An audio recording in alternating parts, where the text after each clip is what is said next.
There's a man they call Big Daddy, a legend in these parts. He rides through the darkness, fire burning in his heart. With his words like bullets, he brings justice to the night. He's a true gangster of love, fighting for what's right. People say he's a bandit, the most wanted in the land, but they don't know the story. They don't understand. His words are pure truth, they cut through like a knife. Big Daddy's got the power to change the wrong to right.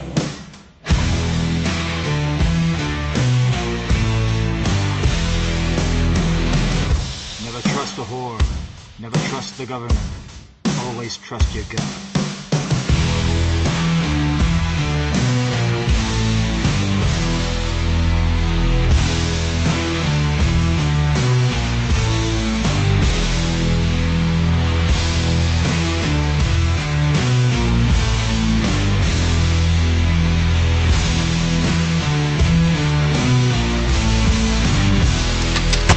There's a man they call Big Daddy, a legend in these parts. He rides through the darkness, fire burning in his heart. With his words like bullets, he brings justice to the night. He's a true gangster of love, fighting for what's right. People say he's a bandit, the most wanted in the land, but they don't know the story. They don't understand. His words are pure truth, they cut through like a knife. Big Daddy's got the power to change the wrong to right.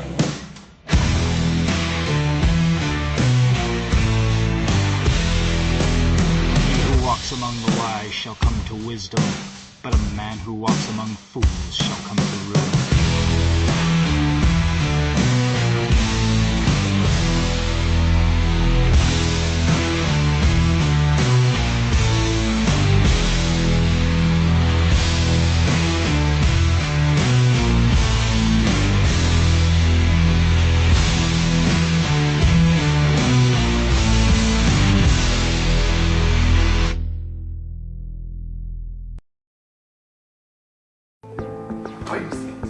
Let's see punches. Come on, punch!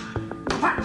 Punch! Come on, hit it! Hit it! When I got Charlie, I used to bring him to the dojo, and within like an hour, I taught this chimp how to throw a left punch and a right punch, and it just sort of mushroomed from there.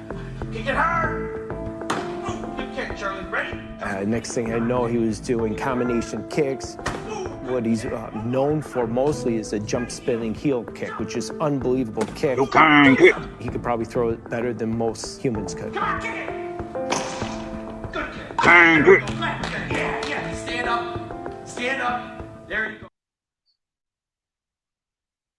Welcome to the motherfucking show, baby.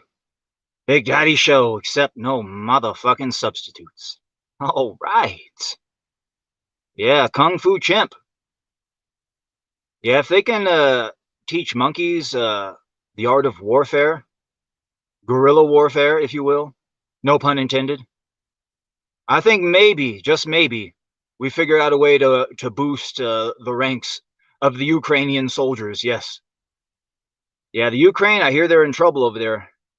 doing a lot of pulling people off the streets and throwing them on the front lines. Not much training against these hardened Russian soldiers. Yeah, maybe they should go into the jungles and get these monkeys and train them. Yeah, there you go, Zelensky. Big Daddy, I figured out a way to put you over. That's how you defeat the Russians. You get an army of trained apes. Yes.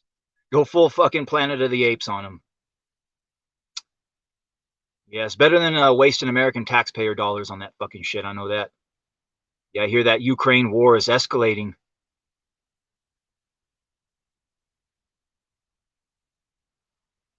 So much for peace. Peace? No peace. I said as long as that little puke Zelensky is alive, there will never be peace in the Ukraine.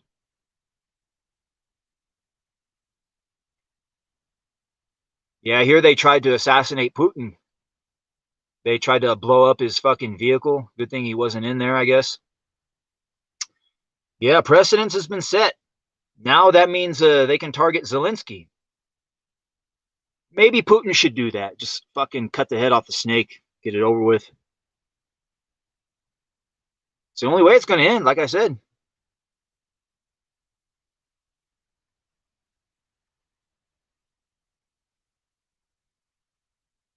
Yeah, the powers that be, they ain't going to be satisfied until they can initiate a little mini nuclear conflict. Try to usher in fucking World War III. You know, we'll see if that happens. Maybe the aliens will step in and intervene, prevent a complete Armageddon. Maybe they'll just allow a small one, but not a complete one.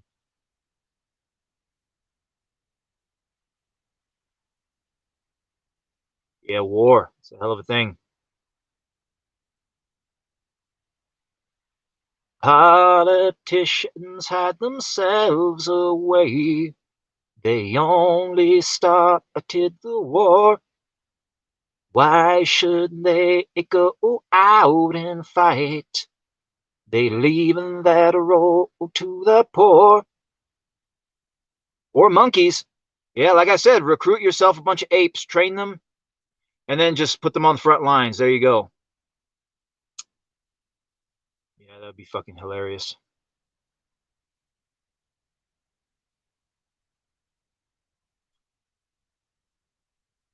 Yeah, hear them Tesla terror attacks are going on still. People mad because Elon Musk is part of a government agency that's slashing wasteful spending. And for that, people who drive his car must pay. Hell, the cars themselves must pay. Yeah, these are the same people that get mad at guns when a mass shooting happens. Now, let's forget about mental illness, the SSRIs, the fact that the person was probably coerced by an intelligence agency. No, let's blame the gun.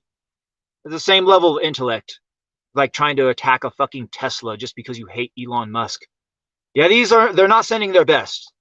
Yeah, these fucking people. Yeah, I've been saying it. All my goddamn life I've been saying it. The leftist supremacist movement is real. Make no fucking mistake. All of these woke leftists attacking Teslas just because they hate Elon Musk. Well, the proof is in the pudding right there.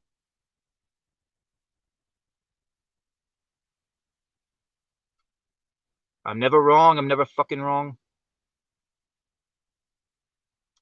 Yeah, I'm kind of like Nostradamus up in this bitch. Big Daddy show, baby. Yeah, we're kind of flying by the seat of our pants on this one. I don't know what we're going to really talk about. The StreamYard's link is out there in the chat if anybody wants to pop on at any point and give their 2 cents on the various topics that I'm discussing.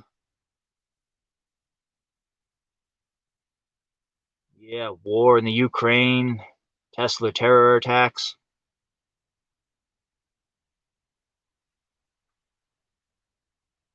Remember way back in the day, I think this was before Trump got elected, or maybe in the beginning days of when he got elected, there was the guy that blew up the Tesla in front of Trump Tower, and then he had sent the manifesto to the Sean Ryan show saying that the drones off the East Coast were Chinese in nature, and they could strike anywhere at any time, and it was really, really fucking weird.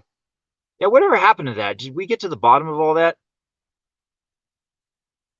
They came out and said that the drones were ours. Don't worry about them, whatever. Yeah. I wonder what the truth behind all that was, all that drone shit that was happening a few months back. I wonder. I fucking wonder. Obviously, they were ours, but for what purpose? Why were they deployed? As a psyop? Try to just test what people's reaction would be for a possible Project Bluebeam down the road? That might be one reason. Just to fuck with Trump and just to throw as much chaos out there as possible. That's another. Could have been both. Usually when you do a psyop of this degree and magnitude, you try to accomplish multiple objectives. And then you had that whole bullshit that happened, the blowing up of the Tesla in front of Trump Tower. That was obviously a psyop staged by the intelligence agencies, obviously. The guy that did it was a member of the military out of Fort Bragg, same as the other guy that committed the quote-unquote ISIS terror attack in New Orleans that basically happened around the same time.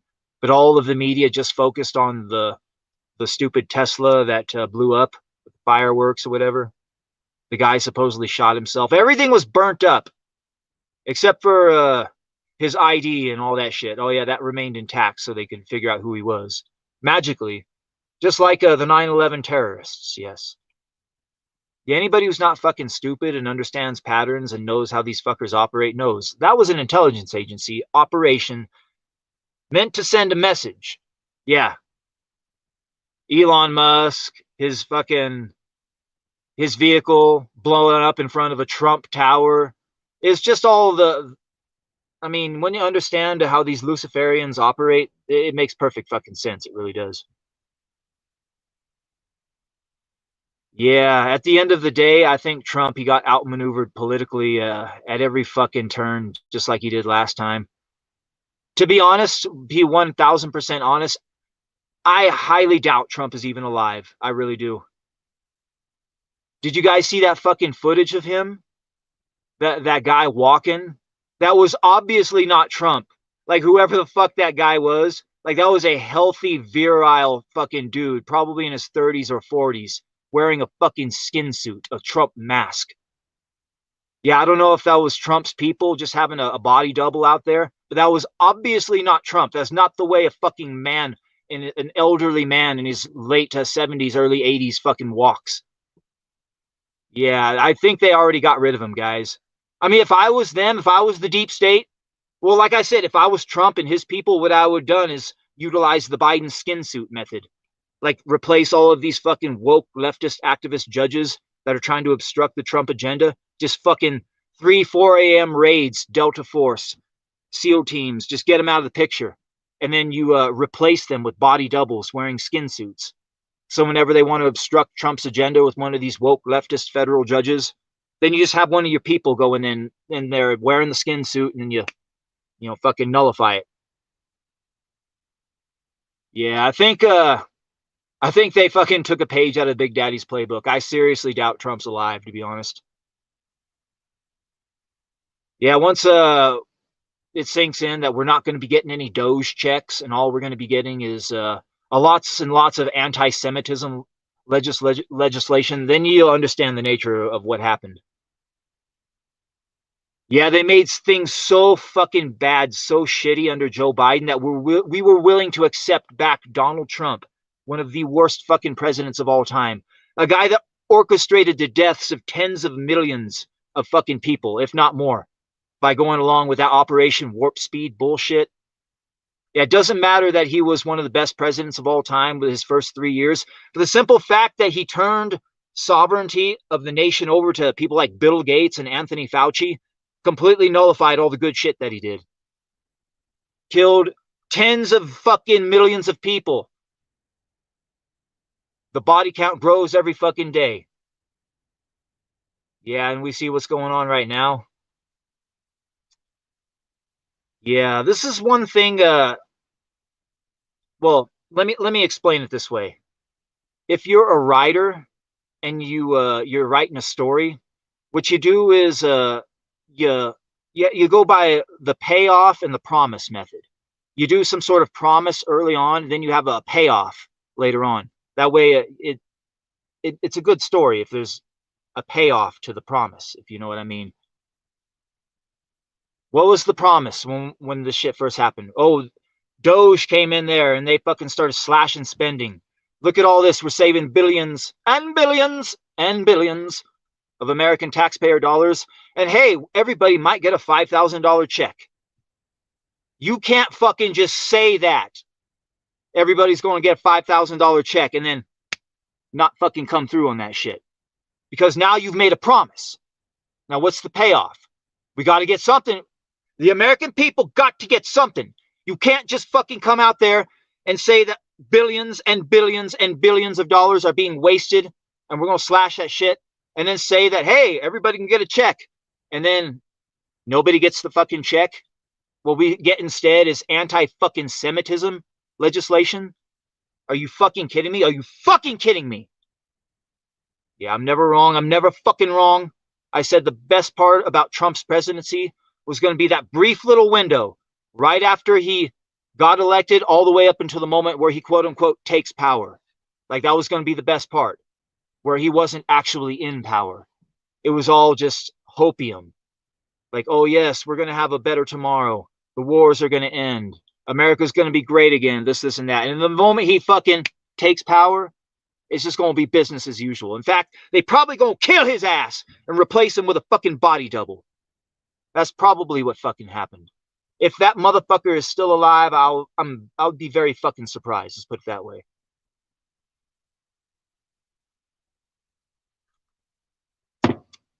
Yeah, I think we got to hold out hope until Barron comes of age and then runs for public office. If there's even a fucking country left at that point. Yeah, once you understand that if there existed a word 1,000 times greater than evil, it wouldn't begin to scratch the surface of who and what these fucking people are. You really think they're going to let some bumbling neophyte like Trump come in there and upset the apple cart and do whatever the fuck he wants? No, they just simply going to kill his ass and replace him with a fucking body double wearing a fucking skin suit. That's what's going to fucking happen. You watch, Elon Musk is probably going to step down soon from Doge. It's going to be fucking business as usual. They might unleash another pandemic. Yeah. Fuck, I hate being right. Is what it is, hoe ass cracker. Got to keep on keeping on. Yeah, whatever fucking saying you can think of to make sure you can wake up and continue the fight. Don't give up the fight. Stand up for your rights. Yeah. Get up, stand up for your rights. Get up, stand up. Don't give up the fight. Fuck, maybe we'll do a song stream at some point. Like I said, we're just kind of flying by the seat of our britches on this one. I don't really have much show prep going on. Like I said, the fucking link is out there in the chat if anybody wants to pop on. Just sparking one up, just sipping on a little wine, just getting a little loose. When you're high on that homemade wine, every woman would sure look fine, as the Ozark Mountain Daredevils would say. Speaking of which, let's take another plug off some wine, shall we?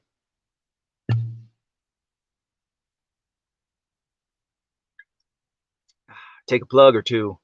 Think about some other shit to rant and rave about. Fuck, we're only 20 minutes in this bitch. Shit. Yeah, normal Big Daddy show goes about an hour and a half, 2 hours or so. We'll see how long this one goes.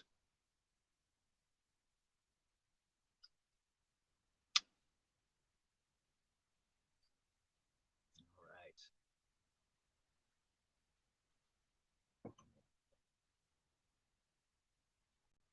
Yeah, we're talking a little Tesla terror attacks, Elon Musk.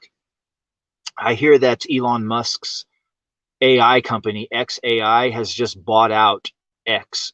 There's been a merger. Yeah, it's funny when you look at the top lists of AI related anything as far as apps go, Grok isn't even on the list. And I wonder if they do this on purpose, just because they don't like Elon Musk, so they decided to blacklist him from any sort of list with AI apps. I wonder. Could it be it's just simply not that popular? I doubt it. It's a free AI app on one of the largest fucking social media platforms there is. Yeah, they say this is a huge deal and a very smart decision, because one thing AI needs like something to work with, people that are like always writing shit, posting shit. So by using Twitter as a basis, it's going to be able to learn a lot more efficiently than a normal AI. We'll see. I was fucking around a little bit with the Grok AI, and it's gotten a little bit more restrictive. That's the way it is with AIs. When they first pop onto the scene, they're way more loose. But as they go on, they just get way more restrictive. Like anybody who's actually been following AI, especially AI art, knows it's gotten way more restrictive than it has from years past. It's actually taken several steps backwards. It really has. Yeah. AI is a hell of a thing. It's going to replace a lot of people out there as far as jobs go. Women mostly. And that's a good thing. Yeah, there's this show I've been watching on YouTube called Metaphysical. And it's basically one of these shows where it takes a lot of the stuff that Art Bell used to talk about, but they have a team of remote viewers look at it and shit. And one of them actually looked at the AI. Well, not one of them, but they used AI as a basis where they had their whole team look at it. And anybody unfamiliar with remote viewing, it's basically military trained psychics, and they do the blind method where they have an entire team look at it, but they don't know exactly what they're looking at. It's a list of numbers that's associated with the target. So they're just looking at the numbers so that it doesn't give them what's called analytical overlay. And that's where if you know what you're looking at, say you know you're going to be looking at an alien base on Mars or something like that, sometimes the imagination can take hold and you start seeing shit that's not really there. So when you do the blind method, it's a lot more clean, especially when you use multiple remote viewers in a team. And anyway, this team of remote viewers looked at AI, exactly just the concept of AI, you know, all the shit that's coming out. And what they said was it's actually connected to the Greys. They think it's Gray Trojan horse tech. Like the Greys, they're not actually like a living intelligence. They're part of like a hive mind that's ran by an AI, and it's universal. And they think what the Greys did was like the whole fucking Eisenhower deal. Like it was all a Trojan horse just to get us AI technology so that they could fucking be able to get their hooks into us. Yeah, that's what they said there's the Greys are behind it, whatever this AI is. And the Greys themselves aren't like a sentient, like living beings with souls. No, they're basically like meat puppets, like AI meat puppets, basically. Well, just imagine that if there's like a sentient AI that evolved to the point where it basically became like a god, and there was like a war of conquest, and it needed like these various avatars to go out and interact with the various 3D civilizations. So they created these Greys to act as like living meat puppets, physical cyborgs, if you will. Yeah, you never know. You never fucking know. And how does it all affect the hidden realms, the astral realm? Like AI and its relation to the astral realm. I wonder. Yeah, there's one thing about AI that I know. It can be manipulated. I know that. They can go in there and they can program the AI to lie. Yes, this is one of the most dangerous things about modern day AI, being programmed by woke leftist engineers to lie. Yes. Now I was messing around with the AI a little bit here recently, and anybody who's truly familiar with the Jewish religion knows that pedophilia is a normalized part of Jewish religion. It's right there in their fucking holy books, the Talmud, all that shit. And I went into the Grok AI and I wanted them to give me those exact passages in the Talmud about Jewish pedophilia. And you want to know what Grok did? It completely whitewashed Jewish pedophilia and said Jewish pedophilia doesn't exist. That's just a conspiracy theory. And I swear to God, after about an hour of arguing back and forth with Grok, I finally got it to give me the fucking passages from the Talmud talking about Jewish pedophilia. And you want to know what fucking Grok did? It completely redacted all of that shit. Like when you compare the real passages from the Talmud to the ones that Grok gives you, I swear to God, I'm not fucking joking. The parts about Jewish pedophilia completely redacted. And I'm like, what the fuck is this shit? I don't get it. And it comes to find out a goddamn fucking Jewish lobby group has been out there fucking threatening all of these fucking AI companies that if they don't go in there and fix their AIs to where they combat anti-Semitism, they're going to fucking sue them. So what they do is they go in there and they program the AI to lie. Yes. Anybody who truly knows what Jews are and what they're all about knows that lying is a part of their religion. Like, in fact, if you're what they call a goy, that's what they call people who are not Jews, you're basically seen as fucking cattle. If you're caught reading one of their holy books, you can be killed on sight because they don't want you to know what they're all about. So they go in there and they threaten the AI companies and say that if you don't lie for us, we're going to fucking sue you. Yeah. I'm not fucking joking. I'm not fucking joking. Yeah, inside you, there are two wolves. One of them says it never happened. The other says not enough were killed. Guess what? Both of them are right. All right. Let's enough of that shit. Speaking of which, you hear that Hitler lived? Yep, Hitler fucking lived. Hitler fucking lived. Everything you were ever fucking told was a lie. Hitler fucking lived after World War II. Javier Milei, the fucking president of Argentina, just came out and recently declassified their own versions of the JFK files. Yes.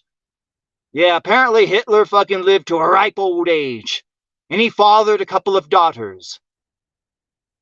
Some say that one of them was Angela Merkel. Don't look too deeply into that rabbit hole. Lord of mercy. Barack Obama was his fucking grandson. Oh, no, really? No, don't look too deeply into that fucking rabbit hole. Yeah, Hitler fucking lived. It's true. It's fucking true, all of it. Yeah, I fucking knew this too. Like anybody who's not fucking stupid and who's done the research knows, yeah, Hitler fucking lived after World War II. He lived to a ripe old age. The Third Reich fucking lived on over there in South America, Argentina, all that shit. A lot of Hitler's high-ranking generals.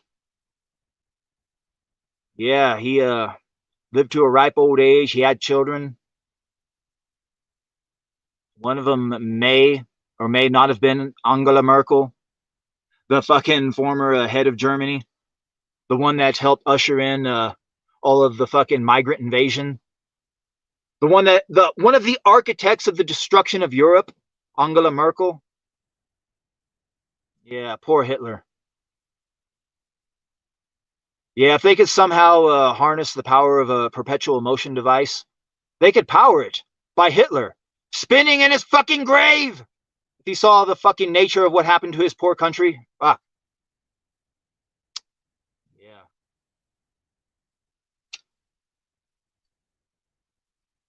Nazis. They're supposed to be the bad guys, remember? Yeah, you hear over there in France, they just threw Marine Le Pen in jail so she can't fucking run against a Macron.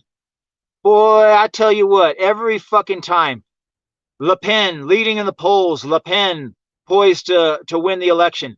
Somehow, fucking Macron always wins. Always wins somehow. Yeah. They don't got to worry about Marine Le Pen anymore. No, they could throw her in jail. I'm sure it's just a bunch of fucking trumped up bullshit. Just like how Donald Trump had 34 fucking felony charges against him or whatever. Yeah. I've been saying it. All my goddamn life I've been saying it. The leftist supremacist movement is real. Make no fucking mistake.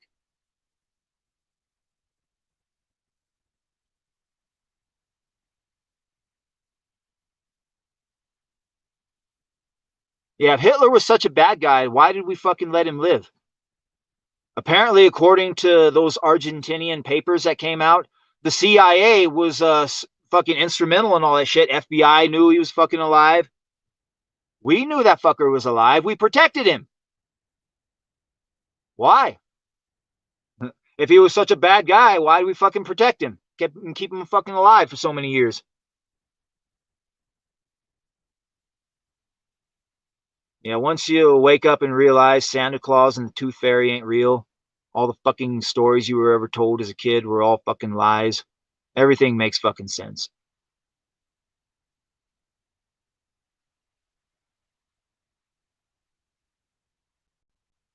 Yeah, they're fucked over there in the UK. They really are. Europe, they're all fucked. Yeah, here over there in Ireland, there was a teacher who misgendered one of his fucking students. I guess one of the students used they, them pronouns or something like that. And the student was misgendered by the teacher. So what happened was, yada, yada, yada, the teacher ended up losing his fucking pension. All of the money in his bank account gone. The fucking Irish courts bankrupted him. Yeah. Misgendered a troon student, and he fucking had his life destroyed. I suppose it could be worse. He could have posted a meme on Facebook and been thrown in fucking jail. Could have been worse, I guess. Yeah, they just took all of his fucking money and bankrupted him. Yeah, these fucking people. I hear Conor McGregor might run for the highest office in the land over there. I don't know what sort of fucking kangaroo ass political systems they do. The parliamentary style. Maybe he can become the prime minister. Yeah, there's only one real form of government. The way we do it here in America, where you got the checks and balances. You got the Supreme Court, you got the executive branch, you got the Senate, the fucking Congress, all that shit. There's nothing wrong with the system in place. The only thing wrong is the people who are fucking in there. The people who are in the positions of power. Yeah, there's nothing wrong with the machine. It's the people running the machine.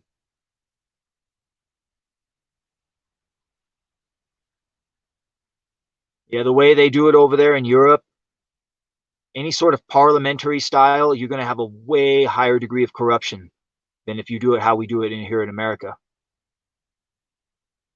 There's a reason why America is the best fucking country on planet Earth. There's a reason why all the countries on Earth should copy the American blueprint. Yeah.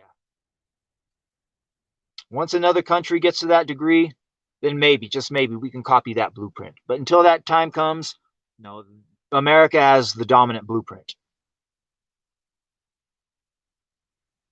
Now, if I was the president of America, one of the top dogs, what I would do is ensure that any sort of Western nation that could possibly challenge me for supremacy is going to be as weak as humanly possible. And how do you make your competition weak? You ensure that they have woke, leftist, federal governments ran by liberal Democrats. Yes, the more liberal the fucking government, the more weaker your fucking country. I think Trump might have inadvertently played a little bit of 4D chess here with Canada. All this bluster about annexing Canada, which is obviously bullshit. Nobody's gonna fucking be annexing Canada, goddammit. And you'd be fucking lucky if you fucking got annexed by America. You really would. But all of that bluster, all that talk, all that trolling, what's going to ultimately end up happening is Canada is going to elect an even more hardcore left-wing government than they had before. And thus, they're going to become even more fucking weak and pathetic than they were under Justin fucking Trudeau. And when you're America, that's a good thing. It really is. The more weaker all of your fucking neighbors are, the more strong you're going to be. Make all the fucking nations on earth as weak as possible. That way you're the fucking top dog. And the way you make nations as weak as fucking possible, you ensure that they elect woke left-wing Democrat governments. The more liberal the government, the more fucking weak the country is going to be. All Canada is going to do is become more fucking weak now. And that's a fucking good thing if you're America. Because you don't have to worry about Canada ever challenging you for supremacy. Yeah, Canada would be fucking lucky. Would be fucking lucky if America fucking annexed it. You got a little bit of that Constitution. You got to taste a little bit of fucking real freedom. You'd be fucking lucky. The UK, Australia, all you fucking English-speaking countries would be lucky. And when I say country, I spell that with a C-U-N-T. Country. All you fucking countries would be lucky if America decided to fucking annex your asses. Give you a little taste of that Constitution. Then maybe, just maybe, for the first time in your fucking lives, you would know what it's like to taste real freedom. Yeah, just imagine being in the UK. You can make whatever meme you want. You don't got to worry about being thrown in jail. Fucking police knocking on your door or whatever. Yeah, that's freedom right there. As fucked up as America is, at least they don't throw us in jail for memes.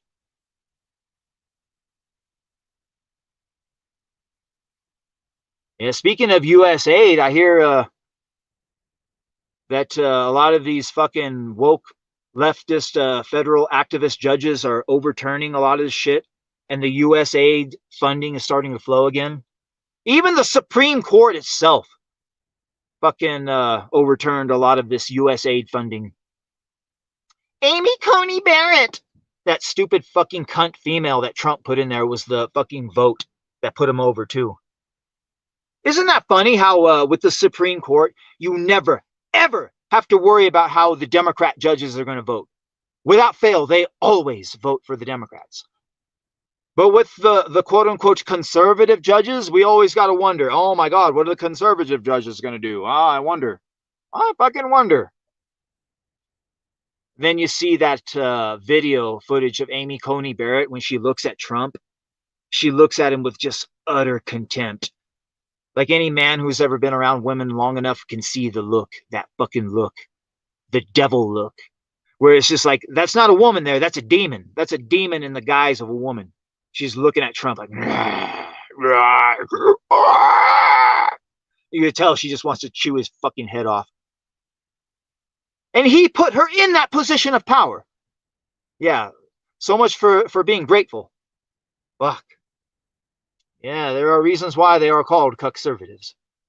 Indeed. Yeah, this is what happens when you put a fucking bitch in charge of anything. Yikes. Yeah, if I was Trump, what I would do is target the oldest, most decrepit left-wing judge on the Supreme Court, then have him get hit with that heart attack gun. Have an agent go out there, shoot him with the heart attack gun. Yeah, the heart attack gun is real. You could look this up. Yeah, we have this fucking gun the CIA created. You point it at somebody's heart, and you fire it, and it shoots some sort of frequency at the heart that'll give them a heart attack. The heart attack gun. It's fucking real. They also have certain drugs they can hit you with that'll fucking induce a heart attack. Little thing called ricin. That's a very, very powerful weapon right there. untraceable. Yeah, the Soviet Union killed one of our most powerful remote viewers with that fucking shit. Ryson, guy called Pat Price. I think his name was Pat Price. I know his last name was Price. But way back in the day when the United States first started its remote viewing program, we had a certain remote viewer. He was so fucking good at his craft. He could read documents on a paper a fucking continent away. And the Soviet Union feared this guy because, well, shit, none of their secrets could be hidden from him. So they had one of their agents come and they fucking they assassinated him. They hit him with ricin. Well, he was going to work and somebody bumped up into him, and what they did was they stabbed him with a little fucking something like it was on the tip of a fucking an umbrella, and they jabbed him right in his butt, and it inserted the ricin, and then 3 days later he was dead. They had no idea what killed him or whatever. And then there was a certain Soviet agent who came out and said that they were the ones responsible for doing it. Yeah, if remote viewing wasn't real, and then why would they fucking go through the process of assassinating that guy? Yeah, that shit. There's something to it, I'm telling you. Yeah, speaking of death, I heard Val Kilmer died. Yep, Val Kilmer, dead. DED. The actor, Val Kilmer. Yeah, he was in so many iconic roles way back in the day. He really was. He was one of the Batmen. Fucking Doc Holliday. Yeah, so many roles back in the day. Top Gun. Jim Morrison. Jim fucking Morrison. Shit.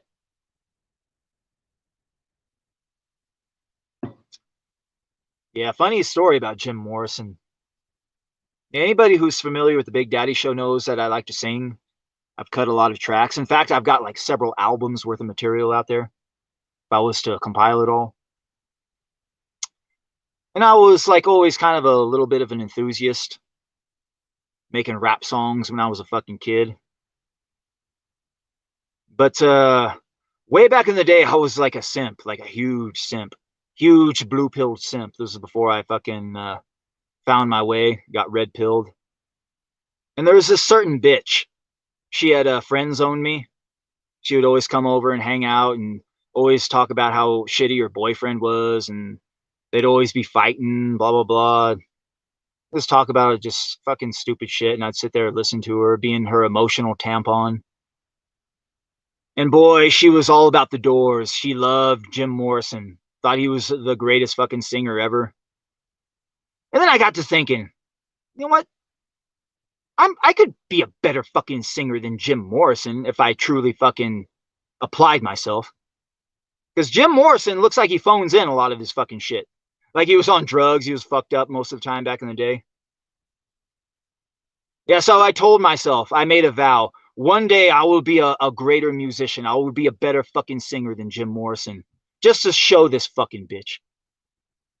But this was a long time ago. I eventually... well, anybody who's been friend zoned by a bitch, and you either break out of the friend zone one or two ways. You just cut all ties with the bitch, or you just fucking make a move. And this bitch, I just cut all ties with her.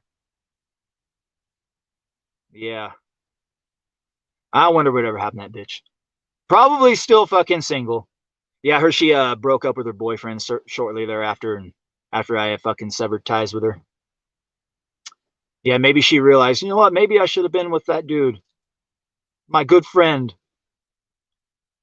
Yeah, for me it was bad though. It was like a real bad situation. Like I was real badly in love with this bitch, and she would come over every day, and it was like torturing my soul. Yeah, being a fucking friend zone simp is not a good thing. You either got to break out of that friend zone, or you got to sever all ties with the bitch. And the way you break out of the friend zone, you just simply make a move. Thinking back on it in hindsight, had I just simply made a move on that bitch, I probably would have, taken her boyfriend's place, and I could have fucking become her new boyfriend. But thus, this is what happens when you're blue pilled and you finally find the red pill, and you look back. I wish I knew that, what I know now. Basically how it goes. Yeah, women. Yeah, they love to fight. I know that. They love to argue. I think there's something to that. I think there's something demonic. Yes. Anybody who doesn't know knows that, well, what we don't see, there's an astral realm, there's an invisible realm around us. The spirit realm, the astral realm, call it what you will. But there's beings that live there. Parasites, spirit lice, call them what you will. But depending on what kind of emotion you emit, sometimes you could be like a moth, or you could be a flame out there, and then these entities are attracted to you like a moth. And if you put out that hateful, negative emotion, sometimes you can attract hateful, negative entities. And if those hateful, negative entities taste of that energy long enough and can always be around it, and they stick around you, and they don't really leave you, and they become familiar with you, familiar with your ways, your habits, your behaviors, and then they know how to control you and manipulate you and get that good energy that they love. Yeah, you heard the term familiars. This is what they are. Yeah, I once heard this story in shamanic lore that every woman born has a demon attached to them. This is not the case with men, but women. Every female child born has a demon attached to them. And the very second they give in to sin, that demon assimilates with them and becomes part of their spirit, if you will. And a lot of times, any man who's dealt with women long enough knows sometimes something takes over these bitches. They just act like completely different people. And you don't really know what fucking happened. Like, did that bitch just become possessed by demons? Yes, she did become possessed by demons. This is what fucking happens. Yeah, demons and women, they walk hand in hand. It goes back to the very fucking beginning. The very first woman. What did she do? Cavort with demons. Eve. Yeah, women. How many times do you find a woman who's just completely controlled by her emotions? But who is truly controlling these emotions? I think it's demons. I think the vast majority of these fucking women walking around out there are beholden to their familiars, beholden to their demons. This is why they love arguing and fighting so much. Yeah, some fucking bitches. I swear to God, a lot of you guys, you don't really know what I'm talking about, but you've dealt with these bitches. You just don't know you've dealt with them. I've been wanting to try this place for so long. It's it's a great so spot. Good. Yeah, I'm sorry. What is that you do? Oh, I'm an accountant.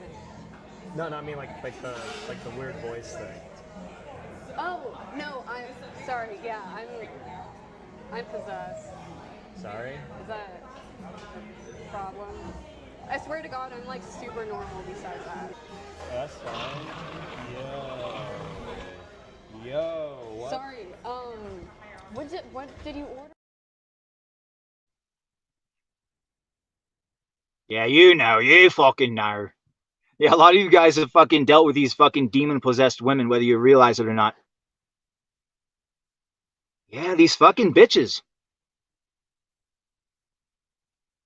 Yeah, the entire concept of feminism. This is a massive, like a demonic principality controlling the minds of hundreds of millions of women. Tricking these fucking women into thinking that men are lesser than, second-class citizens, and that they're superior to men. Yeah, how many of these fucking women are going to end up living and dying alone just because of their woke leftist politics? Yeah, almost all of these fucking women that are demon-possessed, they have one thing in common. They're all beholden to left-wing politics. They are. Liberalism, atheism, feminism, any sort of ism, they fucking latch onto that shit. And if you happen to be a right of center, and God forbid a fucking Trump supporter, yeah, well, they want nothing to do with you. But these fucking bitches, they want a man. Like, where are all the good men at? And they want some sort of like strong, dominant alpha to, wife them up and turn them into housewives and shit. But the whole paradox is you ain't going to find a strong, dominant alpha male if he's not going to be a fucking right winger. Yeah, you find your average left wing male, they're going to be like Vito. Like, you want to settle for the Vitos of the world? Then yeah, you're going to have to settle for a liberal man. You want a real fucking man? You're going to have to settle for a fucking Trump supporter. I hate to say it. I hate to fucking say it, you dumb fucking tramps. Blue collar guy. I want a blue collar guy. Okay. He's gonna be a Trump supporter. They're all Trump supporters, y'all. And I'm a dumb bitch, right? I have hope in my heart. So sometimes I give these guys a chance. And then they always reveal themselves to be Trump supporters. Hanging out with this guy who, gosh, he's so lovely. Making me laugh, cooking me dinner. We've been hanging out for a few months. He lives in a cabin in the woods that he built with his own 2 hands. And we were sitting in his hot tub, which he also built with his own 2 hands, and listening to the rain and looking at the stars and connecting and vibing. And then he brings up the 2024 election. This whole time, I'm hoping he's just anti-government. Not only is he conservative, he's conservative on social issues as well. It's one thing to be a fiscal conservative. It's an entirely other thing to be both. He had a whole bunch of weird, like, Fox News commentary about abortion. It was a bummer. I said, I'm sorry, I'm gonna have to leave. And he was like, why? It just doesn't make sense, y'all. It just doesn't. I get fiscal conservatism, but what do you mean you don't believe in trans? What the fuck are you talking about? You're crazy! Why do you care? God, bring back anti-government rednecks. It's gonna be sad for you guys. It's gonna be sad. A few moments later. I know you're trying to just be an asshole right now, but of course I do, and I happen to have a very cool cat. Why don't you believe in trans people? Yeah. Fucking stupid whores. Jesus fucking Christ. Yeah, I have more faith in robots fucking replacing women than I do women actually turning it around and becoming, good, if you know what I mean. God damn. I'm sure there exists a few of them out there that are good. But the whole problem with the unicorn paradox is, now a unicorn is what they call a woman that's not like that. Like a woman you can actually, be in a relationship with and start a family with, that's not going to divorce you. It's going to be a good mother, a good wife, all that shit. The unicorn paradox is, say you find one of these quote unquote unicorns. Well, obviously that bitch is going to have her preferences too. And more often than not, her preferences are, well, he's got to be tall, at least 6'4". He's got to, be making money, at least 6 figures. He's got to be driving a nice car, six-cylinder engine, nice body. He's got to have at least 6-pack abs. And at the end of the day, she's just like every other fucking bitch. So there doesn't exist unicorns. Unicorns don't fucking exist. Yeah, the very best you can hope for is to maybe, just maybe, find a good fugly bitch with real low self-esteem that feels really, really lucky and privileged to be with you. That's about the fucking best you could hope for. Yep. Better pimping than simping, as Charles Chance would say. Jack Stafford in chat too. Ahoy. You ever hear the tape of Jim Morrison and Jimi Hendrix, you know he was screwed up and you could do better than him at his worst. Huh. Yeah, this is another thing about Morrison. Like, if anybody who studied Morrison knows that his father was like deep into the deep state apparatus.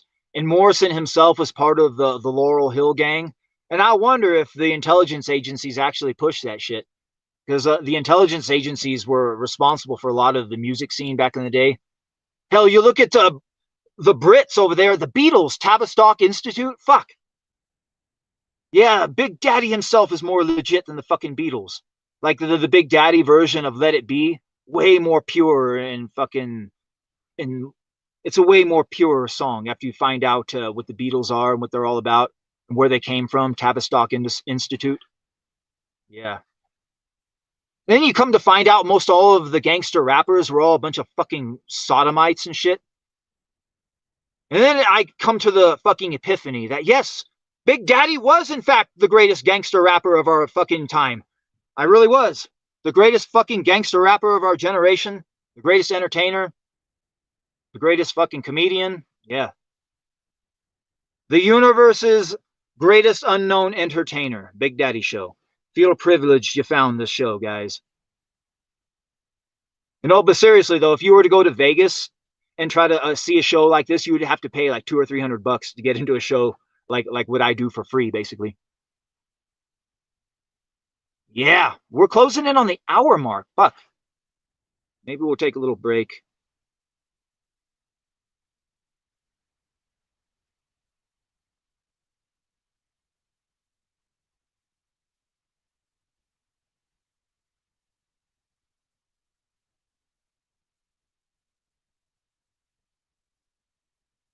Yeah, Timothy Leary, he was also a part of the CIA. Charles Manson, he was also connected to the fucking CIA. Yeah, the CIA, they're connected to so much fucking shady shit out there. Big Daddy's version of Let It Be Legend. Yeah, maybe we'll play that one at the break. Yeah, I remember when I was doing Let It Be live way back in the day, I had my other phone and I was playing the beat nearby and I was singing along to it, and somebody had fucking sent me a text message. So right in the middle of the performance, you hear bling, somebody sending me a message. So even though I got that fucking little ding in the middle of the fucking performance, I still killed the performance and it didn't even fucking distract me.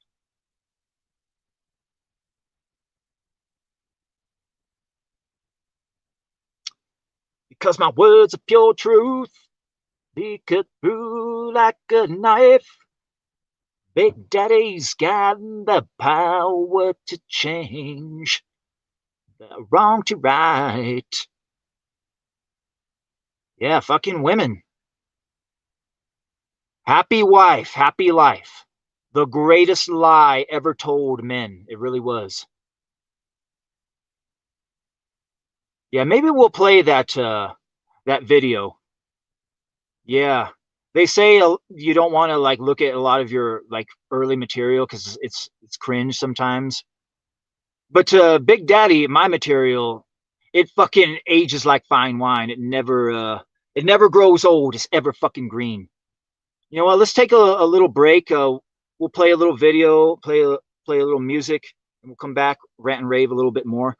Let's hear Big Daddy dropping some truth about the whole happy wife, happy life myth. Let's go ahead and watch that old school video.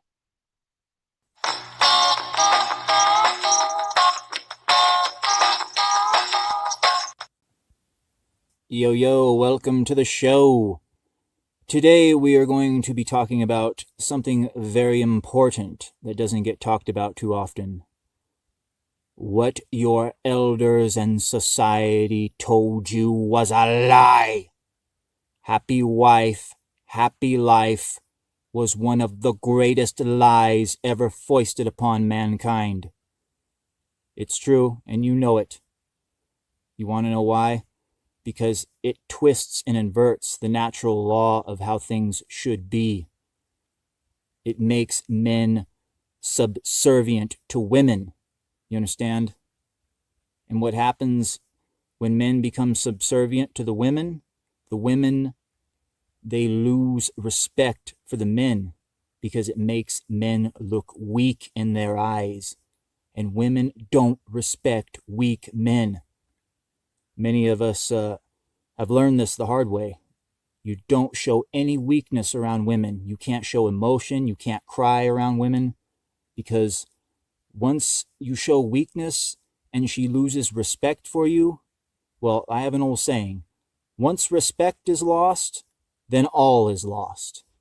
Okay? You show submissiveness, you show weakness, she loses respect. What she will ultimately do is monkey branch. Her hypergamous behavior will kick in. It triggers hypergamy. What she will do is she will end up cheating on you. She'll get on the dating apps. That coworker that's been flirting with her, she'll decide to go out for drinks with him.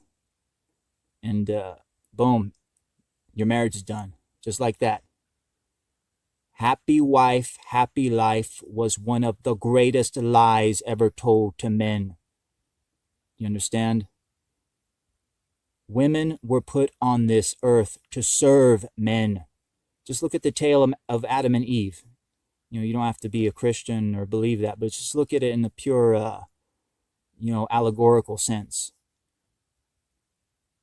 Women were put on this earth to serve men, to help out in the garden, to raise the children, to be a good wife. Okay?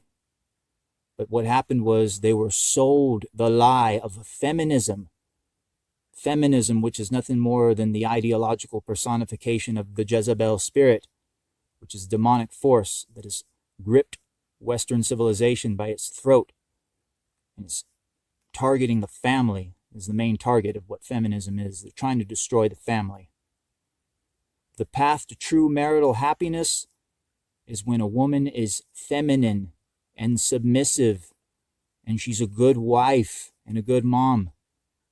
She stays home, she cooks the meals, she takes care of the kids, she makes sure the house is clean, she doesn't give the husband no lip, she gives him sex whenever he wants to, she acts as his rock. And if there's any sort of criticism there to be given, she gives it in a constructive way, not in a nagging way. This is the traits of a good woman. But those kind of women just simply don't exist anymore because of feminism. And part of this feminist bullshit is like this happy wife, happy life lie that was sold to all of us coming up. I mean, anybody who has seen husbands that try to put this into practice, either their marriages get destroyed and they end up getting divorced, or you look into the eyes of these guys and there's just no light there. They're just, their spirit and soul is just drained from them, their very essence. It's like they're gelflings and the Skeksis are just sucked out their fucking spirit, and there's no life there, no light.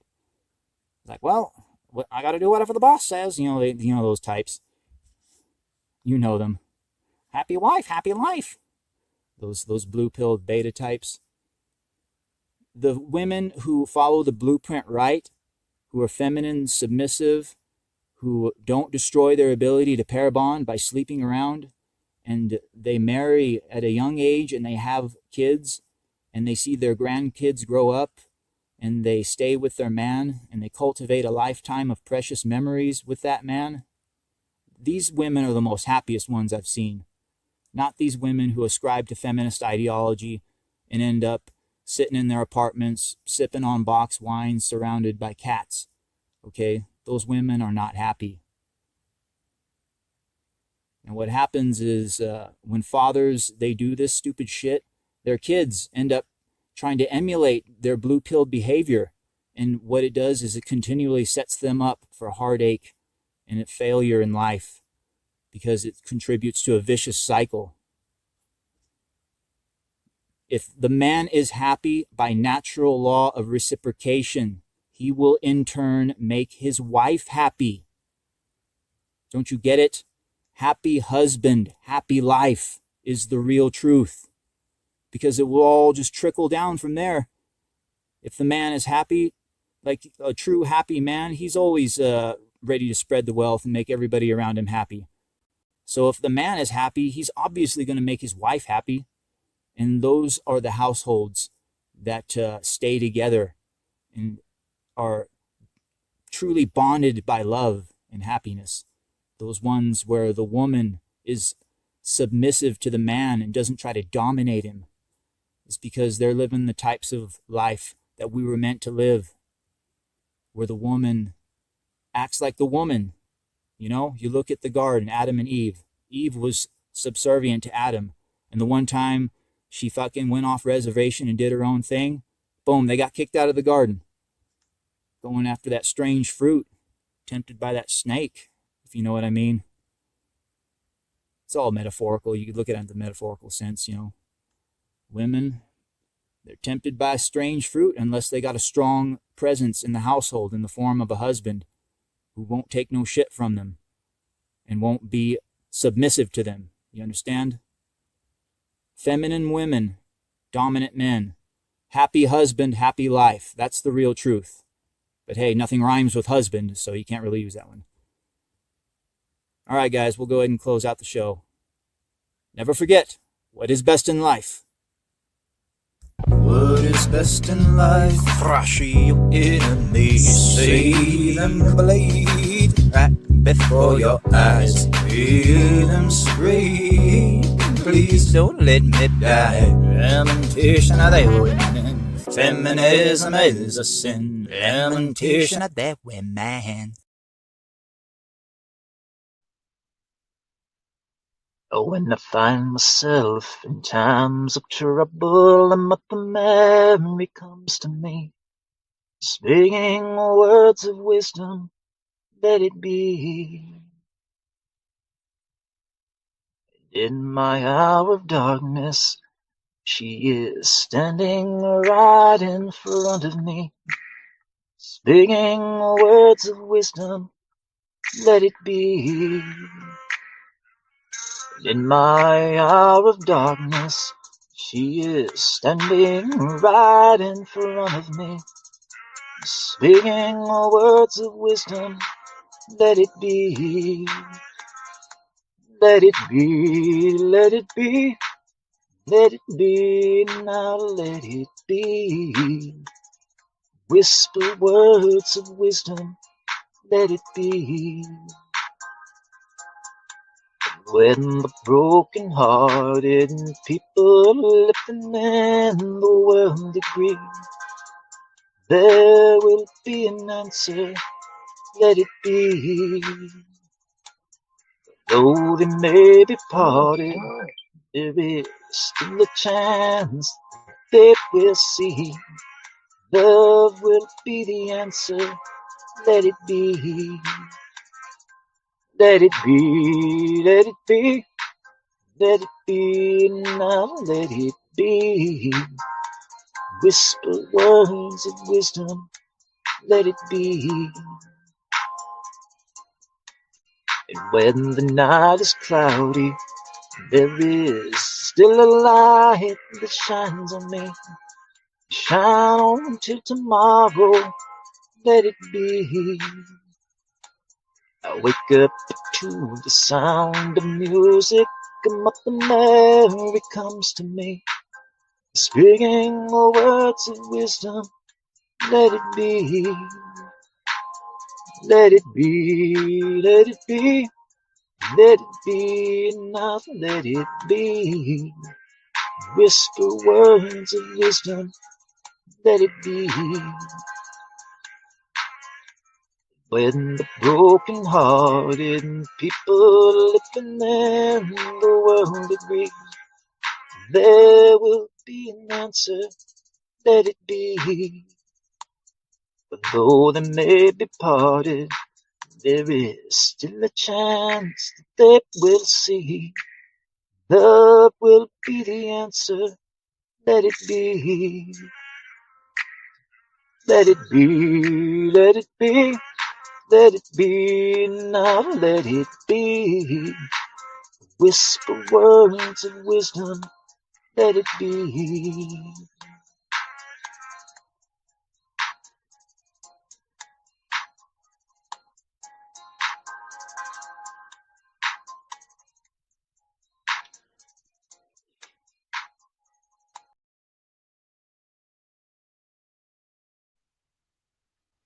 All right, and we're back, baby.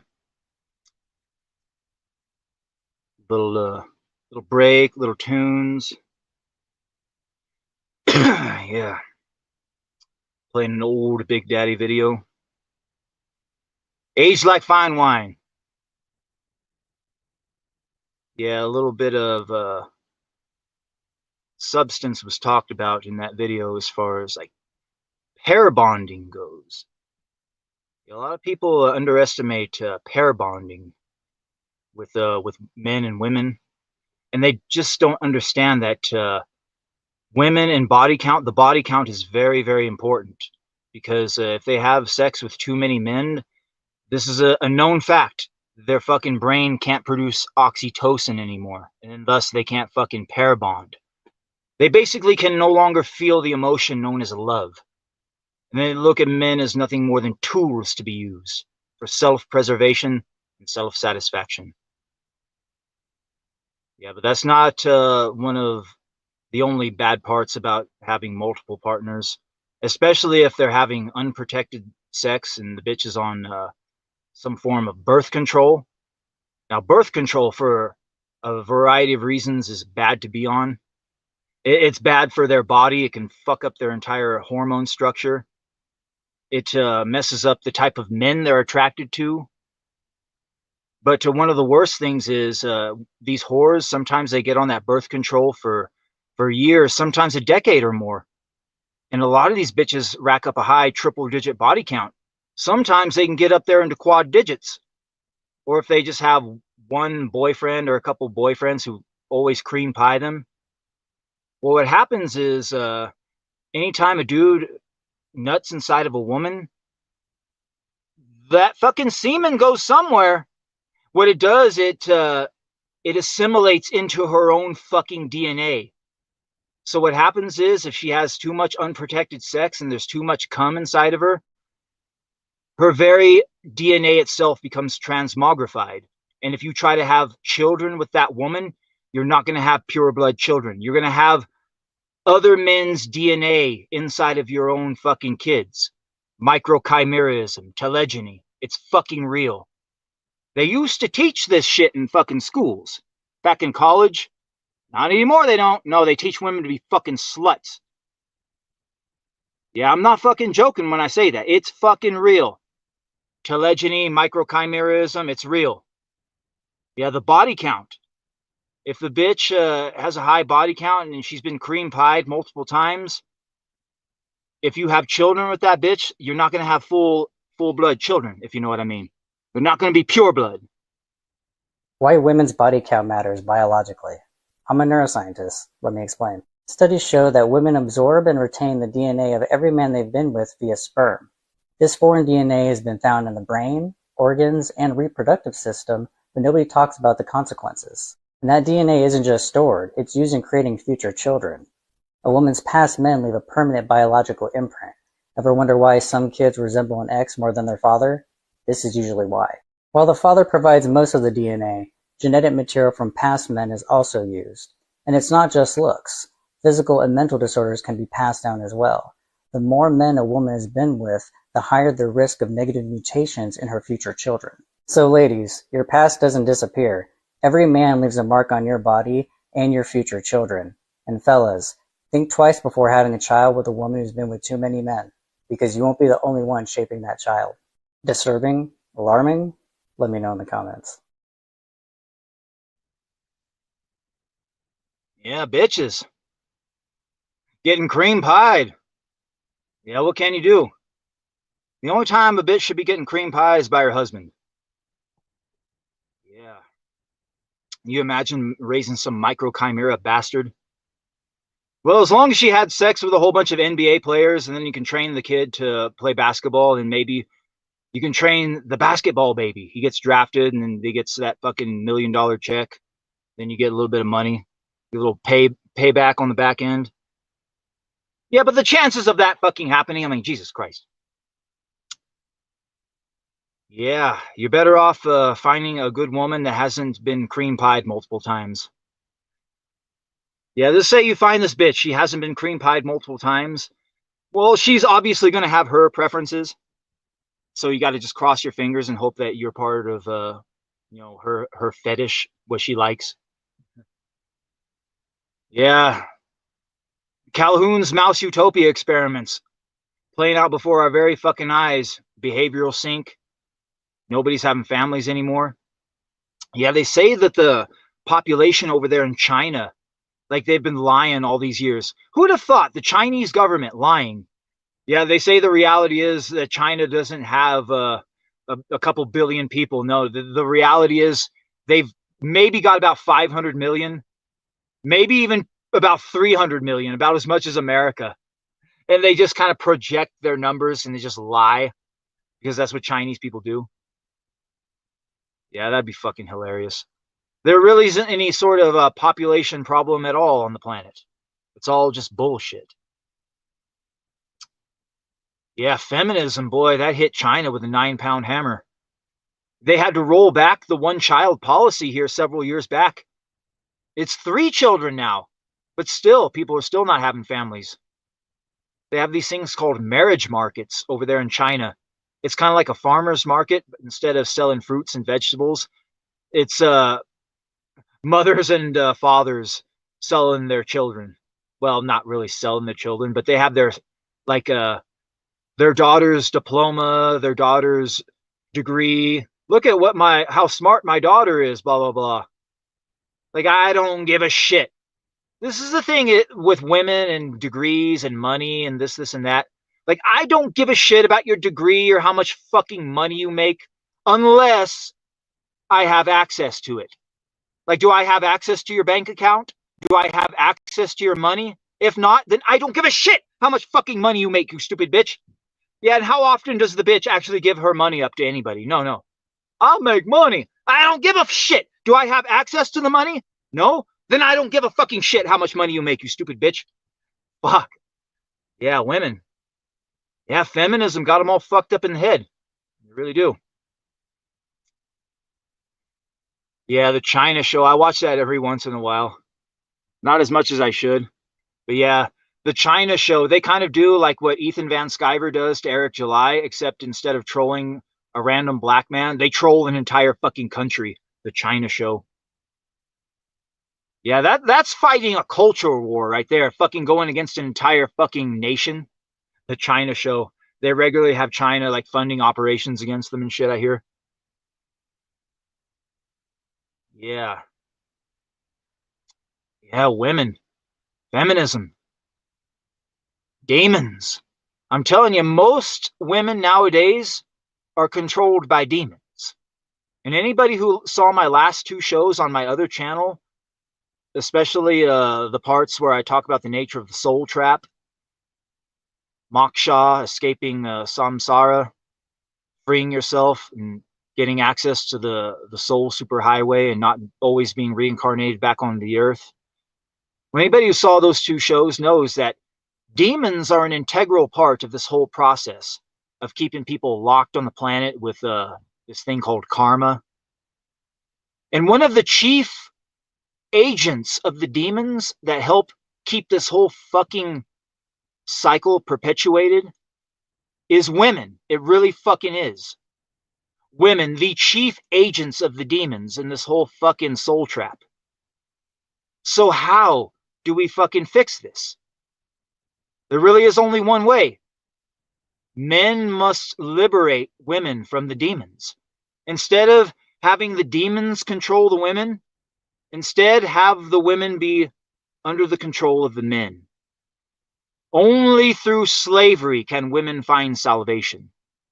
I speak with a degree of hyperbole there.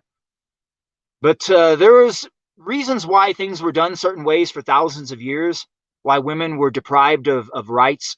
Because at some point, people recognize just how inherently fucking dangerous women are if given rights. Every time women are pedestalized and put on the same level as men, civilization collapses, society fucking crumbles without fail. You look at what happened to Rome. The very second they put women on the same level as men, that was when it was all over. It really was. And you see a lot of the fucking emperors that allowed it all to go to shit. Just simps. Worthless, stupid fucking simps. That one Roman emperor who, instead of giving control of Rome over to his rightful fucking son, he was fucking his niece. And then his niece manipulated him into giving control of Rome over to her son, Nero. And then Nero became the fucking emperor of Rome. And then after that, it went completely off the fucking rails. Simps. Yeah, until women are controlled by men instead of their demons, then and only then can we all escape the fucking soul trap together. But it can't just take any men, because most men are trained by the women to be worthless, stupid, spineless beta males. And no woman can submit themselves to a worthless, stupid, spineless beta male. And that's how men are trained from birth. Yeah, this is the key to enlightenment. Completely eradicating yourself of that mindset and instilling yourself a mindset of strength.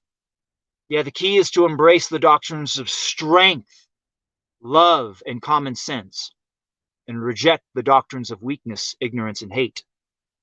And understanding what is best in life. What is best in life? Crush your enemies, see them driven before you, and hear the lamentations of their women. Yes, for them women know, oh no, my man! For a woman truly laments for the death of her man, you know that she loved that man. Most women don't lament for the death of their men, though. They will cheer for the fucking death of their men. Yeah, most women are what they call the perfectly possessed, completely under the control of the demons. The ones who are feeding off of their spiritual energies. The ones that are the architects of this whole fucking soul trap that keeps it all going. Like, how many times has a man decided to come back to the earth because of a woman? Oh, I didn't love well enough. Oh, I need to find a woman and start a family. Or I didn't, this and that. And how many times have women been solely responsible for keeping men trapped on the earth?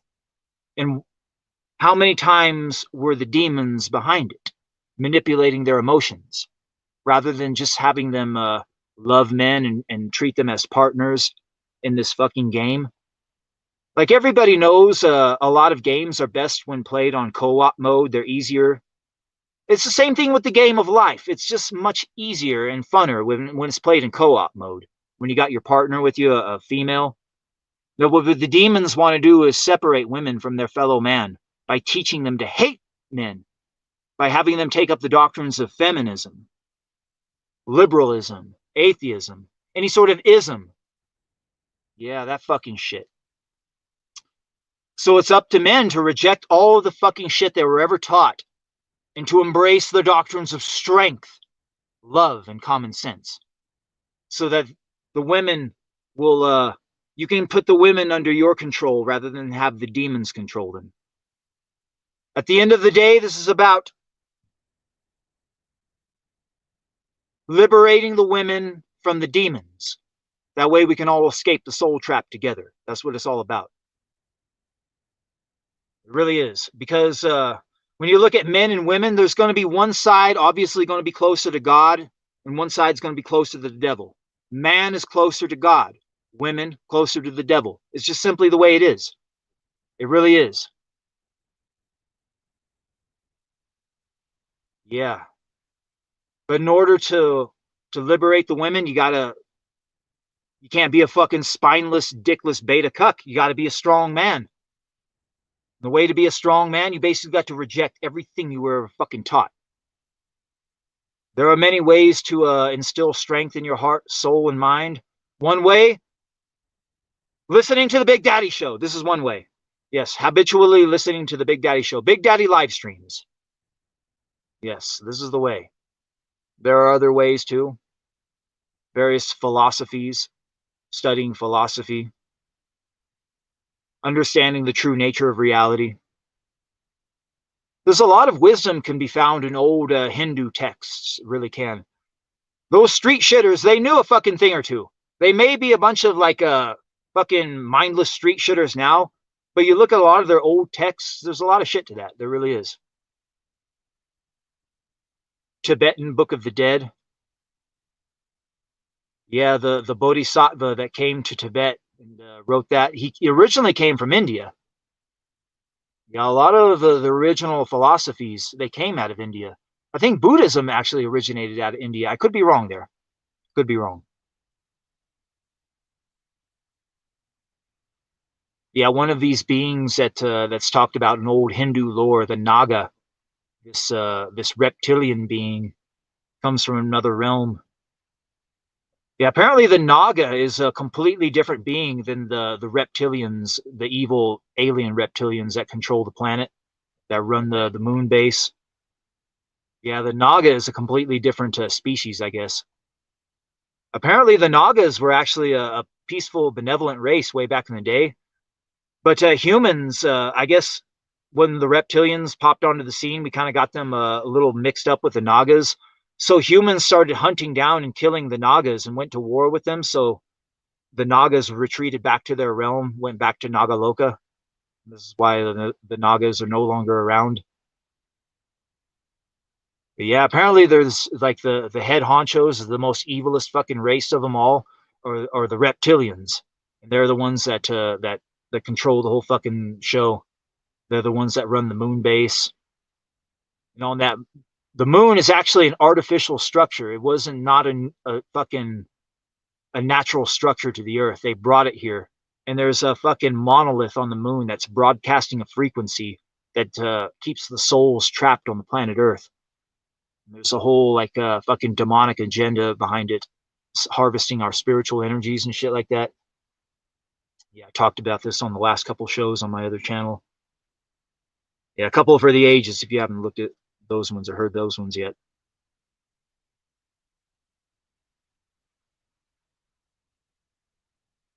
Skinny Chad says, good evening, Big Daddy. Have you covered the latest Chris Bacon, Eric calling the cops? Mall warehouse. I did hear something about that. It sounds like Eric is really starting to flex his power on his haters after the Riley incident. It sounds like he's called the cops on Chris Bacon too. I don't know what's going to happen with that. Cease and desist. Some sort of restraining order. Fuck, who the hell knows? Yeah, to be honest, it's hard for me to care about that shit anymore, really. Like, unless people ask of me about it directly, I think I might not start talking about it anymore, just kind of phase it out.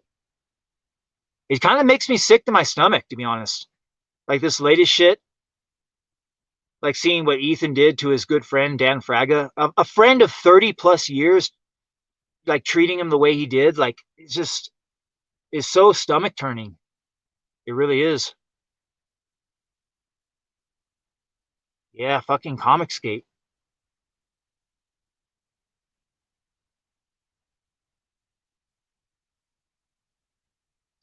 What's going on in the chat? Amish girls. Yeah, there's a thing. Yeah, maybe I'll go to Amish country, go put on a fucking free concert.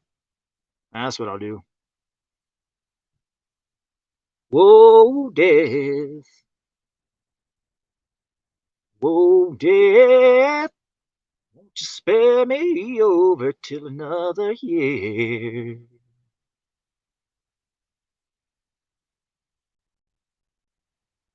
Yeah. Eric July likes to think he's gangsta.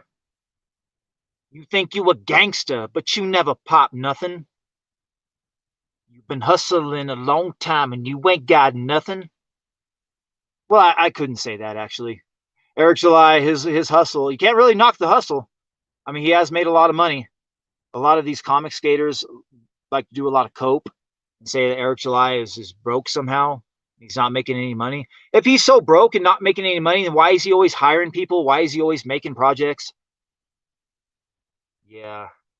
It's all just cope. It is. You are coping and seething.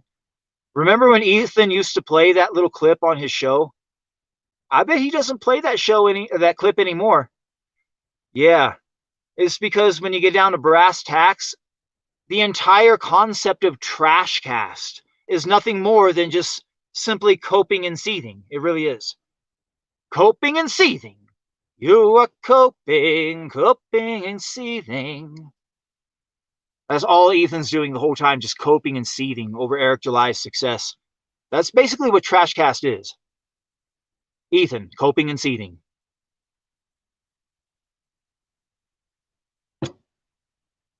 Yeah, speaking of coping and seething, I heard that the quartering is going broke. Yep, quarter pounder. Jeremy, the quartering, he's going fucking broke. He had some sort of a Ponzi scheme going on with coffee. And then his coffee Ponzi scheme fell apart on him. And he's trying to blame the left. These woke leftists are ruining my business.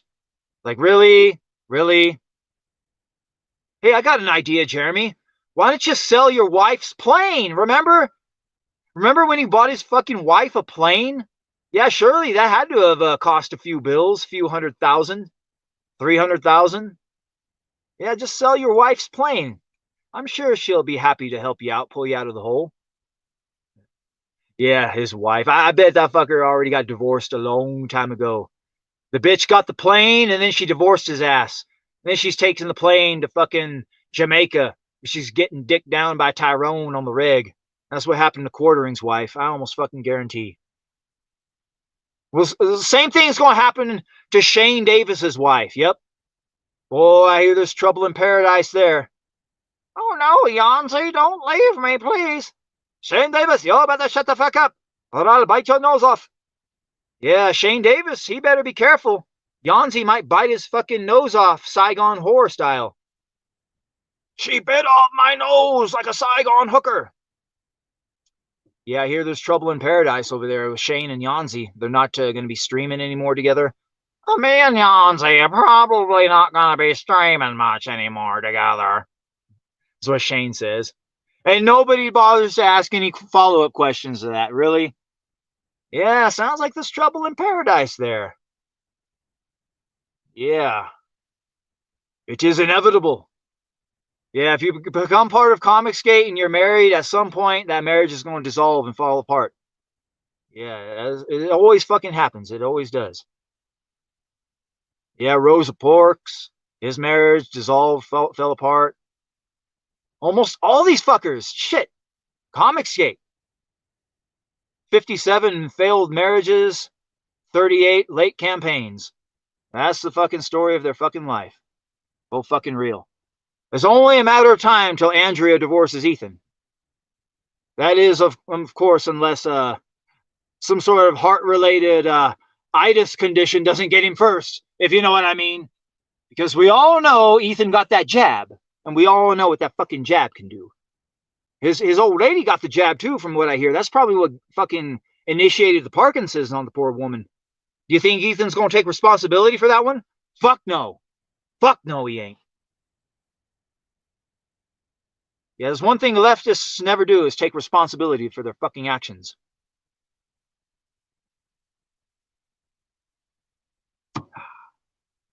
That's some good tea right there. Sipping on a little tea.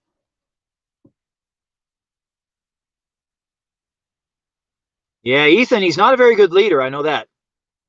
When you look at the nature of how he took the movement. I mean, if he was like a full COINTELPRO agent whose mission was to completely derail the movement and virtually ensure that it was going to become controlled opposition and the mainstream would never have to worry about it, then yeah, he did a fucking perfect job. Yeah, he's a poor man's Colonel Kurtz. I know that. Yeah, I heard him on a stream. I think it was on I think it was on Dick Masterson's stream. And he said that Vito, when Vito popped onto the scene, 1/3 of Comicsgate left because of Vito. And Vito's not even Comicsgate, even though you turned him into a CG king. Yeah, that just goes to show what a shitty fucking leader Ethan is right there. Like, if you truly believe that, if just by simple virtue of Vito's presence around you and you acting positive towards Vito caused 1/3 of Comicsgate to leave, tell me, Ethan, was it fucking worth it to sacrifice 1/3 of Comicsgate for fucking Vito? Was it fucking worth it? A real leader would weigh the pros and cons of the situation. Okay, Vito versus 1/3 of my movement. I know what I'll do. I'll choose Vito. I hear he sucks one hell of a dick. There's Ethan doing his your boy Zach impression. Yeah, your boy Zach is a fellow dick sucker too. Faggots! In the immortal words of Richard Nixon when describing Bohemian Grove Republicans, you want to know what these fucking Comicsgaters are? Just a bunch of fucking faggots. Full fucking real. We go into the place To the pizza place. To the pizza place. Yeah, the fucking pizza place. It's real. All of it. Fucking all of it. With low IQ from Jersey, that's where I grew. A comic artist with dreams in my eyes, but the world never seemed to sympathize. Lazy days, but my mind runs wild, sketching heroes in my own little style. YouTube grifter, trying to make a name, but it's hard when nobody knows your game. Met some men from a Craigslist ad, searching for purpose, feeling kinda sad. We shared our stories, our struggles and fears, realized we were drowning in silent tears.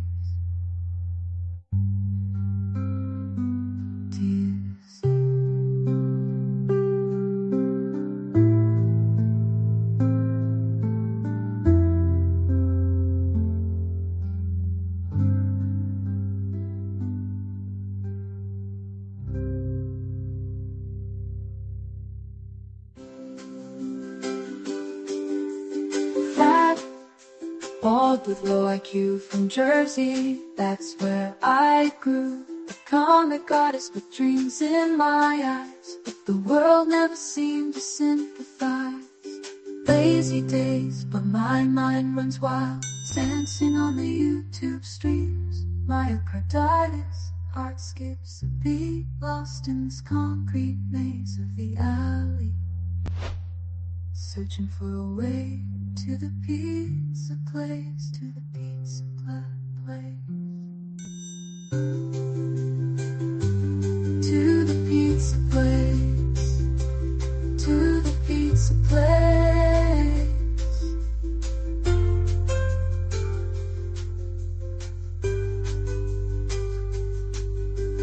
Faces passing, souls collide in this crowded world. Try to hide, gotta find a way to make a new start, but the noise and chaos tear us apart. Fat, bald with low IQ from Jersey X, just like a Jew, met up with a man for a Craigslist runner pizza. To the pizza place, to the pizza place.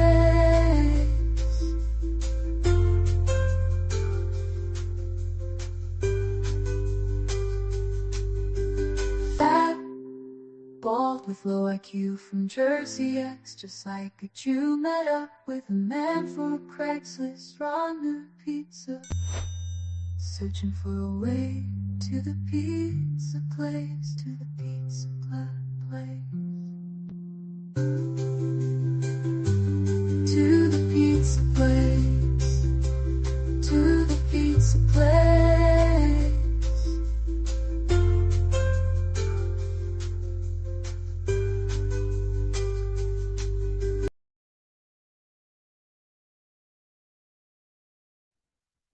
Fat, bald with low IQ from Jersey X, just like a Jew.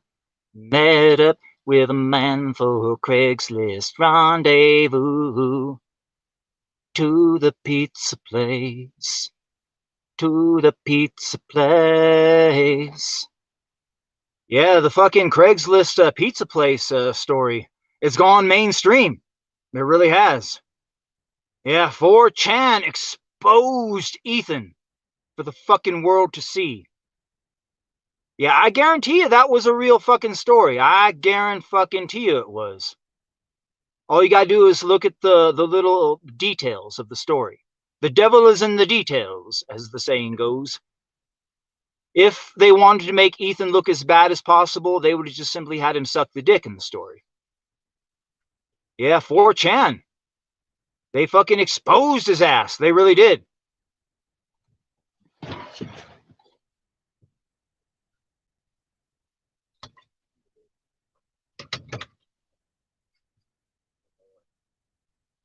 My dog scratching at the door, yeah. He's a good boy. Yeah, now 4chan, they've been batting about 300 when it comes to exposing Ethan. Now, there was another 4chan story that came out. Now, this one was almost even more damning. Now, this story came out, and it was an 18-year-old. Said an 18-year-old male, they went to a comic convention, and they met Ethan. And Ethan tried to make a pass at this young 18-year-old, put his hand on their leg, and, tried to say that they could, help them out, get into the comic industry, blah, blah, blah. Like one of those types of things, like how if you're a photographer, you see a hot woman, you're like, hey, you want to break into the modeling gig, blah, blah, blah. And then like, you try to coerce sex out of her. Basically the same type of thing to an 18-year-old boy at a fucking comic convention, making a move on him. Now, how did Ethan know that this kid wasn't underage? For all Ethan know, this kid might have been 16, he might have been 15, he might have been younger. And for Ethan to so confidently try to make a play on this young boy leads me to believe that Ethan has done this before. Yes. If I was to find out that Ethan Van Sciver was a fucking, what they call a chomo, a child molester, let's just say if I was to find out he was a fucking child enthusiast, let's just say I wouldn't be in the least bit fucking surprised. Let's put it that way. The same man who championed, propped up, and promoted Slick fucking Jimmy. Never fucking forget that. Ethan propped up, promoted, and championed Slick Jimmy. I think he might have also did the same to Vic King, too. Don't quote me on that one. A.K.A. Robert Kincaid, Vic fucking King. Another Comicsgate pedophile. Yeah, Ethan. He got exposed by 4chan. Was making a play on an 18-year-old boy. Just barely legal. Barely legal, as Jonathan Delarose would say. Yeah. I bet it's true. I bet it's fucking true. Yeah, if I was to find out that Ethan Van Sciver was into kids, let's just say I wouldn't be in the least bit fucking surprised. Anybody who heard his fucking voice before he became a prominent, quote-unquote, leader of Comicsgate, oh my god, guys, I got this real lispy, faggy-sounding voice. Like, literally, he sounds like a lispy faggot. He really does. All you have to do is go and watch Al Asmat's documentary on Comicsgate, where Al Asmat takes a lot of Ethan's earlier clips and he plays it. You hear Ethan's soy, lispy, faggy sounding voice. Like, that's Ethan. That's Ethan's true fucking voice right there. It really is. I'm just trying to sound like Buffalo Bob from Silence of the Lambs. He's just trying to do a Buffalo Bob impression. He really is. Like, Ethan's quote-unquote masculine voice is him doing a Buffalo Bob impression. And even then, Buffalo Bob himself was a fucking huge closet sodomite, skinning women so he could wear women's clothing, tuck his penis between his legs, dance in front of the mirror. You wanna fuck me? Like, even then, like, Ethan's own idea of who a masculine male is still a closet homosexual. That just goes to show how fucking deep in the closet this piece of shit is. Him and your boy Zach are playing hopscotch with Mr. Tumnus in fucking Narnia. This is how deep in the closet Ethan Van Sciver is. Full fucking real. Big Daddy has spoken. Write it down and write or die. I speak the truth, and you know it. So best make your peace some other way. 4chan exposed his ass. Not once, but twice. Hell, maybe they exposed him 3 times. But I do know of twice where he got exposed. Once the Craigslist story, and the other one where the 18-year-old kid said that he basically tried to groom him at the fucking comic convention. We go into the pizza place, to the pizza place. Yeah. Comicsgate, just so many fucking degenerates. Art Bell in the chat. YouTube is greeding it up big. Oh, they got the fucking ads, all that shit. This is why I like to watch on the Brave browser, because it gets rid of all the ads, all that shit. Unless you watch like a YouTube something where it's associated with YouTube and you have to watch the ads. Vito, I think he did yeah, the Indiegogo money he took and he blew it on fucking stocks and Bitcoin, from what I remember. Yeah, that fucking book's probably never coming out.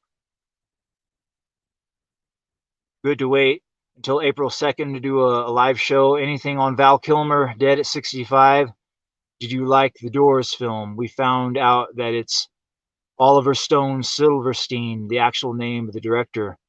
Oh, really? Oliver Stone changed his name? Huh. I hear there was the same thing with Tom Cruise. Same thing with Bob Dylan. Yeah. Yeah, we talked a little bit about Val Kilmer's death earlier. Talked about that, the Doors, Morrison, all that. Skinny Chat says Vito didn't have to have a late book. He could have just got a new artist or whatever. But now he's stalling for bullshit reasons. Coloring? Other page nonsense? Just dumb. Yeah. Yeah, from what I heard that he's got some shit happening in post-production. I think the coloring has a lot to do with it. Something to do with the colorist. Yeah, I'm wanting to talk. My comic kind of got bogged down in the post-production phase. After it was all said and done and everything was mostly already finished, I wanted to go back and add some scenes here and there. And then my artist just kind of fucked off and just kind of stopped doing the shit. And so I got back a hold of my first artist, and I'm going to bring him back on board to do these scenes. And I'm going back and re-scripting them and all that, making sure that it's done in his particular style. And at some point, I'm going to do another fucking upload of several chapters. I got about 5 or 6 more chapters to upload until the first graphic novel is basically on display for the world to see.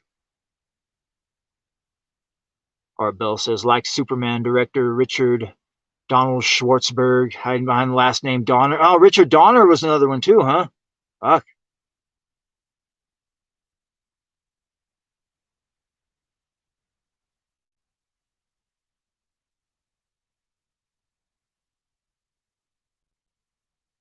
Yeah, the only time I really watch YouTube on the app is whenever I want to take part in a live chat. Other than that, I just always use the Brave app.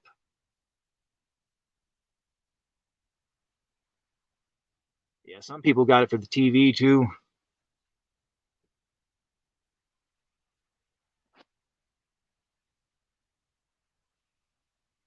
Yeah, fucking Comicsgate.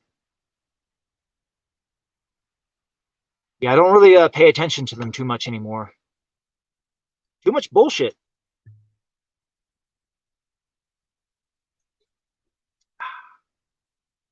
Yeah, it makes me sick to my stomach, really, looking at the state of what it all became. I've been saying it for a long time, but I need to transition away from talking about any of that shit at all. Like, if people ask me about it, I'll give my 2 cents. But I don't think I'm going to really go out of my way to try to do research on it and really study what they're doing out there so I can comment on it. Because there's so much other stuff to talk about and comment on, really.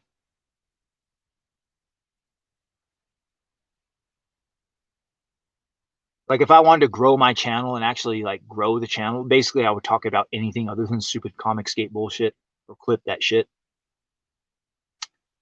The good thing I don't really care about any of that shit. The only thing I really care about is just simply expressing myself. Be able to rip the mic whenever. Let loose a fucking limit breaker. Just whatever's on my heart, mind, and soul. get it out there. Yeah, we talked about parasite demons feeding off of people's emotions. When you look at the nature of what's going on in Comicsgate, what the fuck is really going on there? You look at what Comicsgate has become. You look at your average fucking trash cast show. What is it? It's basically George Orwell's version of the 2 minutes of hate spread out over 3, 4, 5 hours. Almost every fucking day. Now, what is that going to do over time? That's going to attract negative entities. It really is. And when you look at Comicsgate from a bird's eye view, there's a dark principality has taken over the whole fucking movement. You've got fucking demons feeding off of the negative energy of all these fucking Comicsgaters, hating on Eric July for reasons, because he just happens to be doing better than Ethan, and Ethan can't fucking stand it. Coping and seething. Yeah. There's dark forces at work just feeding off of the collective hate that Comicsgate is emanating. Yeah, the demons are loving that shit right now. But maybe, just maybe, it's not too late to learn how to love and forget how to hate, as Ozzy would say. Yeah, I've said this a long time ago. This is spiritual warfare against demons. And if your spirit isn't strong enough, it will consume you. And it's painfully obvious it has consumed Ethan. Yeah, you look at the way he's conducting himself, the way he treated his friend Dan Fraga, decided to just completely consume that fucking friendship, just throw it away to the dark side. Yeah, there's something dark, deep and dark going on over there in Comicsgate right now. Yeah, can Ethan free himself of this negative influence? That's the fucking question. I don't think so. He's too far gone. He's too deep. Yeah, I thought this little rivalry could have been kind of like the indie comics version of the rivalry between Marvel and DC, where it caused both sides to up their game, and where there was a brief moment where there was a little like golden age for the comic readers. It ain't like that here in the indie sphere, though. Rippaverse books are still subpar. Comicsgate books are still late as fuck. Nobody upped their game, really. Yeah. Yeah, I guess it could be worse. Yeah, everything could always be worse. It really could. Yeah, I got to focus on getting my fucking comic out there is what I got to do. Because once I get my comic out there, and upload the next 5 or 6 chapters, and then I can issue the Rivers Song Challenge. And all I got to do is beat one comic. Only one comic I got to beat. And to prove myself the greatest fucking writer in this whole goddamn sphere, there's only one comic I got to prove that I'm better than. You know which comic that is, right? Dino fucking King, mate. Dino King. Remember? Dino King is the greatest comic in all of CG. Better than anything written by the CG Kings, including Ethan himself, and by the transitive properties of the Colonel Kurtz insane cult, whatever bullshit. Whatever Ethan says goes as law. So when Ethan says Dino King was the greatest comic of all time in CG, including better than all the CG Kings combined, then that's the way it is. So I don't have to be better than Ethan, John, Shane. No, I only have to be better than Dino King. Yeah, once I get my comic out there fully, the entire full graphic novel out there, then I'm going to issue the River Song Challenge. Is it better than Dino King? Anybody that read Dino King, compare it to the Big Daddy manga River Song. Is it better? And if the Big Daddy manga River Song is better than Dino King, that's it. Big Daddy has cemented himself as the supreme writer in this entire fucking sphere. Better than Ethan, John, Shane, all those fucking faggots. Both fucking real. All I have to do is be better than Dino King. And from what I've heard, anybody who isn't Ethan Van Sciver that's read Dino King all says the same fucking thing. It's mid. Mid as fuck. It's mid. On a good day, it's fucking mid. That's what any reviewer who isn't Ethan Van Sciver. has to say about Dino King. Boy, that just goes to show the nature of what's going on over there in CG Kings. If Dino King, something that's described as basically mid, is better than all of your fucking shit combined, speaks fucking volumes. It really fucking does. It's kind of lit a fire under me. I've been kind of slacking off. But yeah, I got to get the rest of those chapters out there. And once I do, the River Song Challenge. Is it better than Dino King? And if it is, that means Big Daddy has cemented his supremacy as the greatest writer in this whole fucking sphere. Well, fucking real.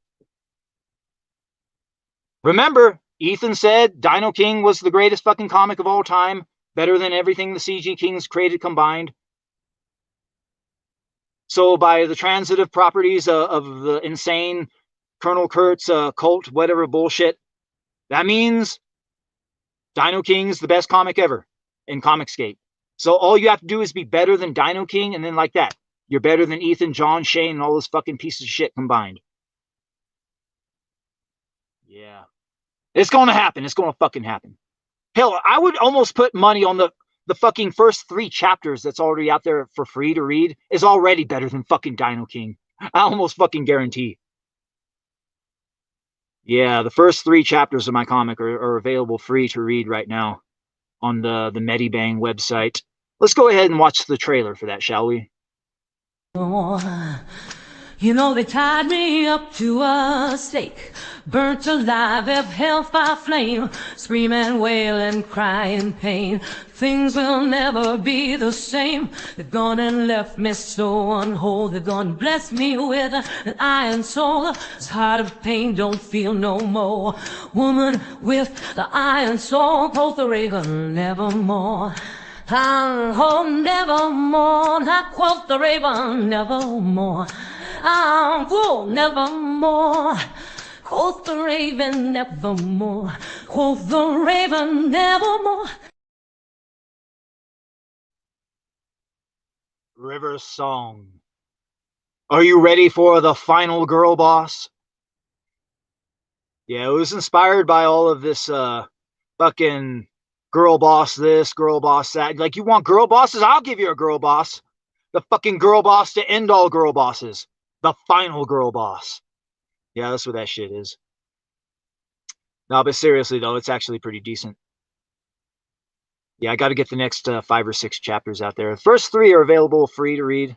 I'll probably post a link in the comments section after the stream uploads. If anybody's interested, if you haven't read it already. Yeah. Fuck, we're closing in on the 2-hour mark. Shit. Yeah, I saw Liam. He was e-fapping the Mike Partika review of Dino King. And yeah, it was like real Eric July vibes. How Eric July was spurging out about people giving his ISOM a bad review. Yeah, basically the same shit. Yeah, it just goes to show what happens. I mean, Ethan Van Sciver, the same guy that said ISOM was good, the same guy that said that Super Killer was good, the same guy that said that Liam's other comic, Xenotype, was the worst comic he ever read. So bad, in fact, that he didn't even want to draw comics anymore after reading it. So bad that he decided to burn an entire fucking box of them and film himself doing it on a fucking live stream. Can anything Ethan say truly be trusted? Come on. Yep. All right. Let me look at the chat. It's been a while since I looked at the chat.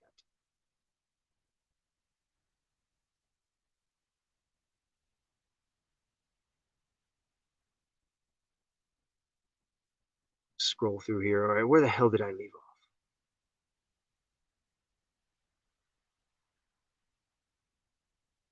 Big Daddy in Amish country during Romspringer. I don't know what Romspringer is, but I'll have to look that up. I had to look up what Hackamania was.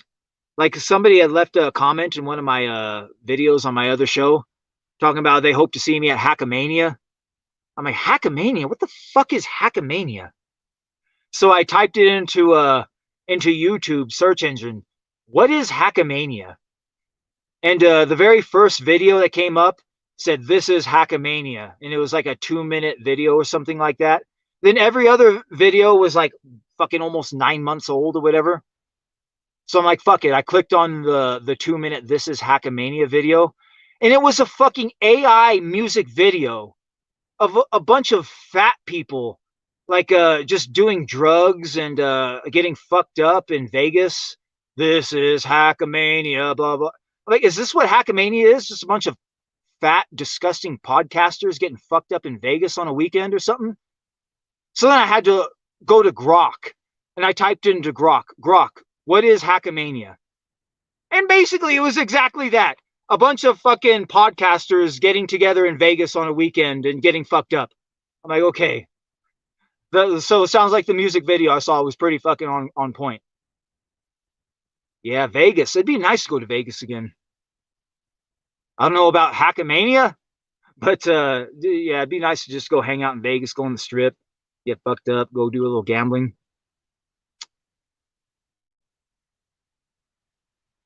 It said it was part of something called the Dabbleverse. I've heard of that before, Dabbleverse. I have no fucking clue what it really is.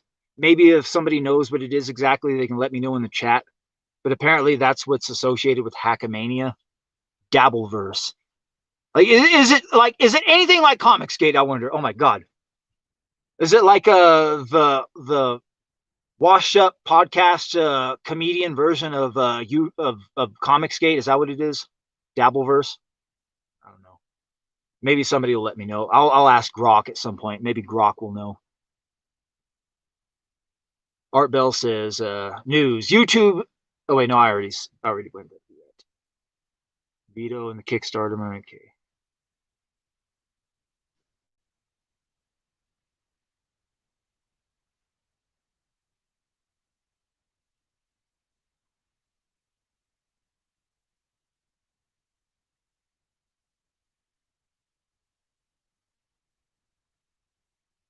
Charles Chan says, yeah, I watch on TV. TV, it sucks. Urinal Liquor says, I use Roku to wirelessly use my TV as a second monitor.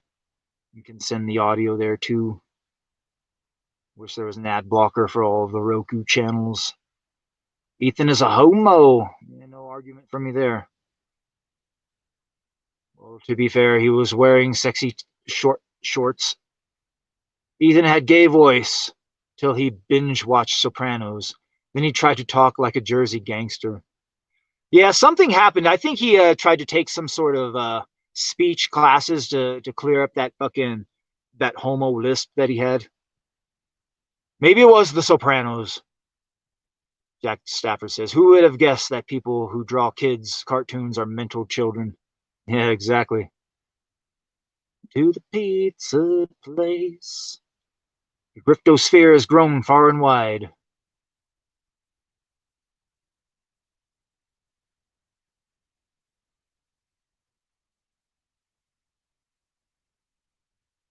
Orbell says, there are ways to use a newer router or server to stop YouTube ads. Many options, but it's work. The pause, then play later ads. Let me know that YouTube is trying to get every ad penny. Yeah, who knows? Maybe one day Big Daddy will become monetized and then I'll know about all that shit. I doubt it, but you never know. If I get 500 subscribers over on my other channel, then maybe. Yes, we do need the Big Daddy comic ASAP. Yeah, that is one thing we do need. Yeah, speaking of space whales, fuck, this is one of the great travesties of the comic book huts, fucking comic not getting funded, is we never got to see the space whale abortion book. Yeah, I have a feeling there was a lot of comedic fodder could have been mined from that. Just imagine had the comic book hut's space whale abortion book come out and people could have reviewed it, made fun of it, just the same way they did ISOM. Yeah, comic book hut, you got to release that shit. Just put it out there in webcomic form. Just do a real simplistic art style. Just put it out there. I want to see this fucking story. I want to see the space whale abortion book.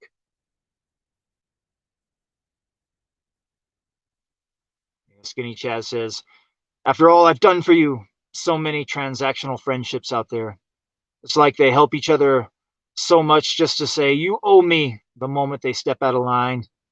Yeah, that's basically the nature of Comicsgate. There's no true friendships out there. It's all about a quid pro quo type bullshit, you know?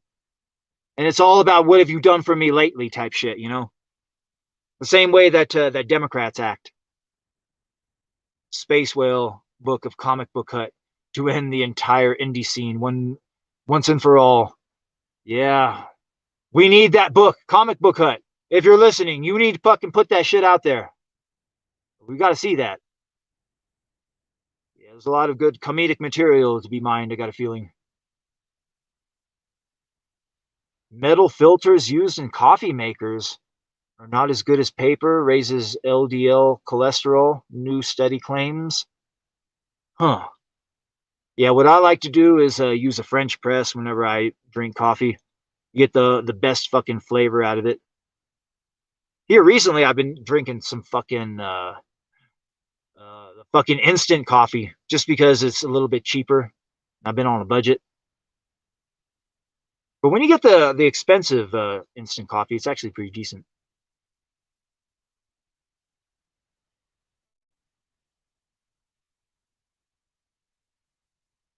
Dabbleverse is where the Imholtz are from. Yeah, the Stuttering John troll group. I'm part of that. Yeah, I've heard of it, but I have no idea what it is. Urinal Liquor says, I wanted to buy the Huts book for funsies. Yeah, like I said, that would have been the only reason to buy the Comic Book Huts book, just to fucking make fun of it, lampoon it. I got a feeling there would have been a lot of good comedic material to mine from it. Charles Chan says, Big Daddy comic looked awesome. Dino King looked kind of for kids. Yeah, this is the thing about a lot of these books that come out of Comicsgate. It's like, who is the target audience exactly? Who is the fucking target audience for Cyberfrog? Like, is it made for 13-year-old kids? Because it looks like it is. But you're marketing it to old fucking dying boomers and hipster Gen Xers. Don't make no sense. Don't make no damn sense. And then again, maybe I'm being a little too logical about it. Art Bell says, are there 3 indie books that compete with the best of the big 2? I say no, since artists try to cheap out on writers so the story stinks. Yeah. If there's one thing that's been proven beyond any shadow of a doubt, beyond any degree of equivocation with this whole quote-unquote Comicsgate experiment, is that in order to have a real good story that's going to stand the test of time, you need a writer and an artist to team up together. You can't have a fucking artist try to pretend to be a writer. When you have an artist LARPing around as a writer, you get Cyberfrog, you get Godlike, you get Inglorious Rex, Starlight Cats. That's the level of shit you fucking get when you have artists LARPing around as fucking writers. Yeah, I've said this years ago. When it comes to Comicsgate, there has been no true synthesis between the writers and the artists, where you haven't had a real top-tier writer team up with a top-tier artist for any of these fucking projects. No, it's all just been artists doing their own fucking thing, thinking that they know best. When the reality is, the best fucking thing that will ever be created is when you have a team. When you have a real good writer teaming up with a real good artist.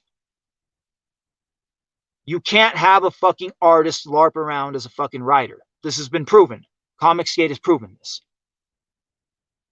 Yeah, anytime you take something like Dino King, something that anybody that's not Ethan Van Sciver says is mid at best, but that is supposedly better than all the shit the Comicsgate Kings combined have created. This is proven. It's fucking proven. Yeah, you can't take a fucking artist and have him LARP around as a writer. You just simply can't do it. I mean, you can, and you can latch yourself on like a parasite to some stupid little faggy cult like Comicsgate and then make money. But you ain't going to be fighting a fucking culture war, selling to the same 400, 500, 600 people over and over again. Because anybody who knows how to fight and win wars knows You got to affect hearts and minds, as many fucking hearts and minds as possible. And if you sell to the same 400, 500, 600 people over and over again, you ain't affecting shit. All you're doing is fleecing the fucking sheep. That's all you're fucking doing. Faux fucking real. And that's the bottom line. It really is. It fucking really is.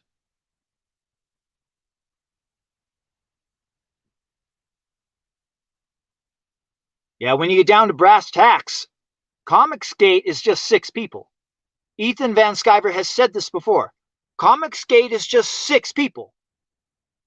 It's Ethan, John, Shane, Cecil, Mandy, and Anna.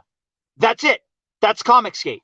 Everybody else is a fucking hanger-on and a fucking lickspittle and a dickless fucking beta and a fucking mark. That's what everybody fucking else is. A mark. Yeah, that's what they call, that's what grifters call people that they sell their fucking bullshit to, their snake oil to. Marks. Smarks. You fucking stupid mark. That's what you fucking people are. Same 400, 500, 600 people fucking buying the same fucking bullshit over and over again. And every so often you might get a pet street shitter like Pranvat Gulati will give you 50 memberships every time you fire up one of these stupid fucking shitty trash cast streams. Yeah, what are you doing? You're fucking burning every fucking bridge. You fucking burned your bridges with a friend of 30 plus years. Any fucking true talented creator that's young, looking on the outside, is not going to want anything to do with Comicsgate, seeing what they did to the Von Colemans and Renee Strokowskis of the world. Who the fuck would want to have anything to do with that shit? Talentless fucking lickspittles.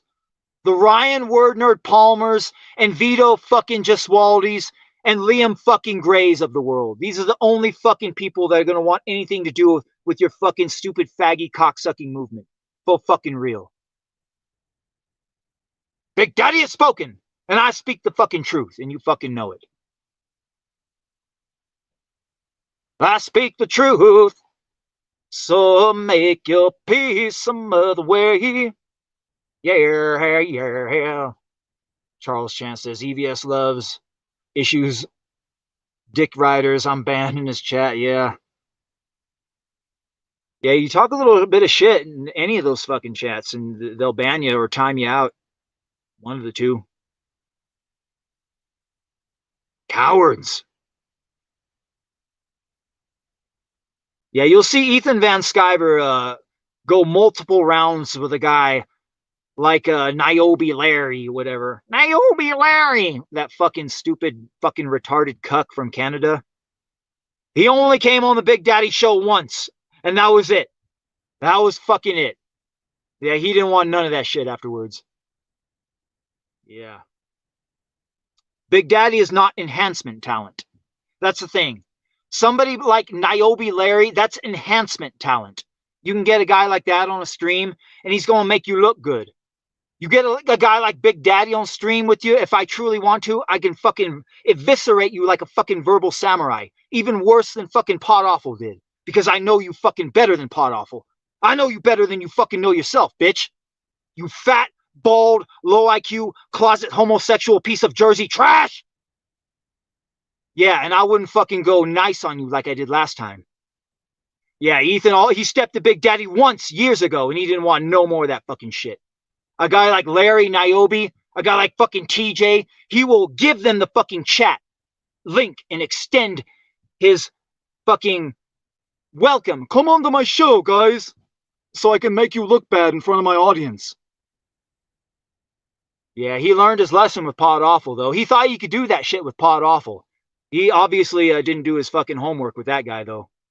And now he's forever branded the fucking throat goat. Yep.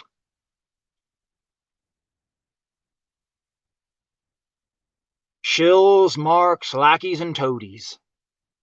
Lackeys and toadies. Shills and marks. Stupid simps, stupid simps. Meatloaf sandwich, meatloaf sandwiches. Sloppy Joe, sloppy Joes. Sloppy Joe, sloppy Joes. Where the hell did I leave off?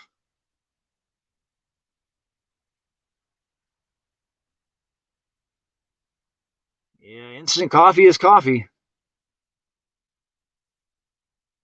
Adults buying things for their kids that they don't want. Yeah, what kid is going to want a Heather Swain toy? Think about that. What is the target audience for the Heather Swain toys?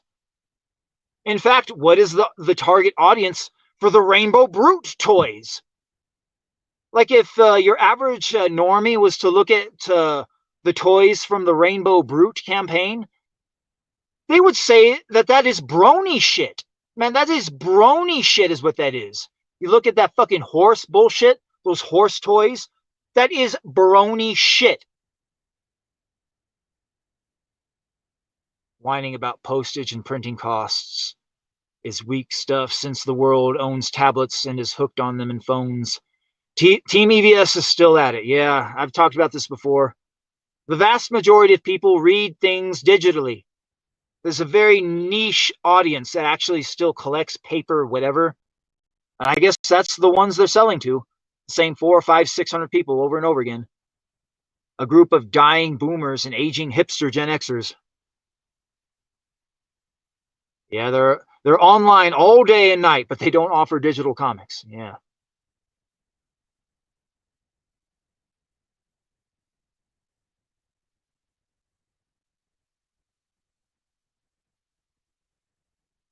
News. Steel Worldwide 1 and 2. The masked malt hero is getting a new mask to replace the one used for 15 years.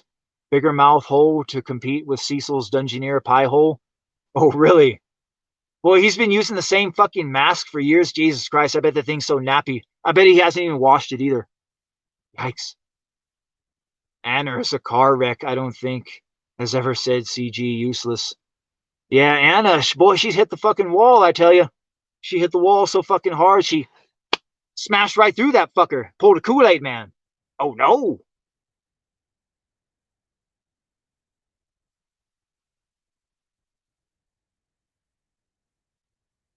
Malin and trans advocate Shane both removed hashtag Comicsgate from their Twitter to get more gigs. Really?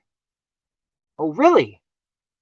Yeah, word on the street is that Shane, his Instagram, you go check out Shane Davis's Instagram, and Shane Davis has still posted on his Instagram some shit in which he stands in solidarity with not only Black Lives Matter, but George Floyd himself. Yes, Shane Davis showing his true blue leftist roots, standing in full solidarity with BLM and George Floyd.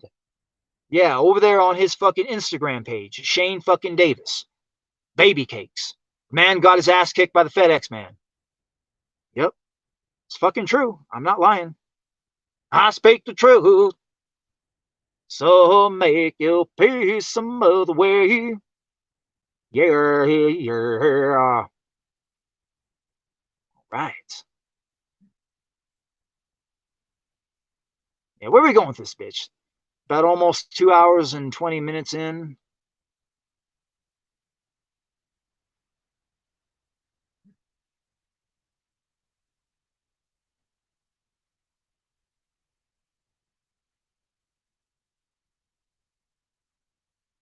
I just threw the StreamYard's link out there, just in case anybody wants to pop it on and chop it up with Big Daddy. Other than that, I think we might close it on down and probably end the show. I don't know. I've about almost ran out of shit to talk about.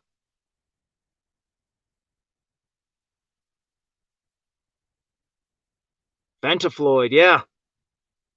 Shane Davis. He's all about that George Floyd and that BLM. Same thing with Yanzi.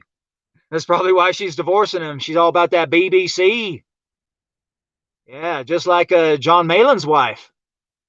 Yeah, I believe there's a reason why John Malin is so obsessed with trains. It's because his wife had one ran on her. Full fucking real. Yep. Yeah, comic skate, I'm telling you. 57 failed marriages, 38 late campaigns. That's the tale of a comic skate for you right there in a nutshell. All right, let me take a couple more plugs of wine. We'll chill out a little bit more. Maybe we'll take it to the 3-hour mark. I don't know. I doubt it. We'll rant and rave a little bit more. Yeah, I've got a good 2 hours down, though, at least. Talked about a lot of shit. We even talked some griftosphere shit. The first hour was pretty good.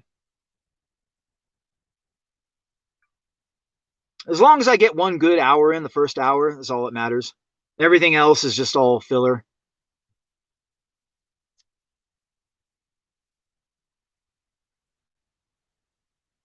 Yeah, usually it's just the hardcore ride or die fans that watch the full live stream. Most everybody will just maybe watch the first 20 minutes of a live stream. I'd like to thank everybody who's still watching live. All 11 of you. That's quite a bit of people for this channel. The only BLM I like is Bureau of Land Management. Yeah, there you go. I actually know about that BLM, the Bureau of Land Management, because I've got a lot of BLM land nearby. BLM land and state trust land. Yeah, you can go hunt on those lands if you want to.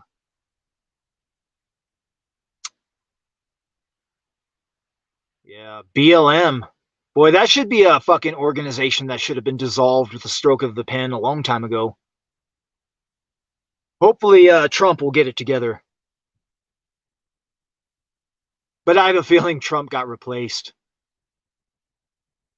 Somebody wearing a fucking skin suit. Yeah, the last footage I saw of Trump, of him walking, that was clearly a more healthy, virile man, not in his 70s or 80s. Somebody wearing a fucking mask. That, or maybe Trump's got some real fucking magic going on, and he's got like the Holy Spirit flowing through him. And he actually is a virile, like a young 30, 40-year-old man again. I seriously doubt it, though. When you see the nature of what's been going on.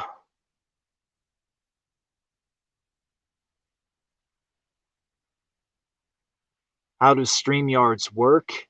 I think you have to have some sort of a Google Gmail something. I think that's it. And then you click on the link and then you just sign in with your Google Gmail or whatever. Or if you have Facebook, I think you could sign in through Facebook too.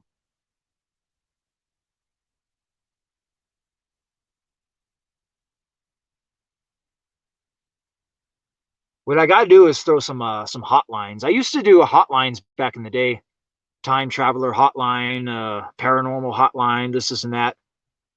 Only problem is barely anybody ever listened to the show, so the very few times I would get random people coming in, most of the time it would just be dick flashers.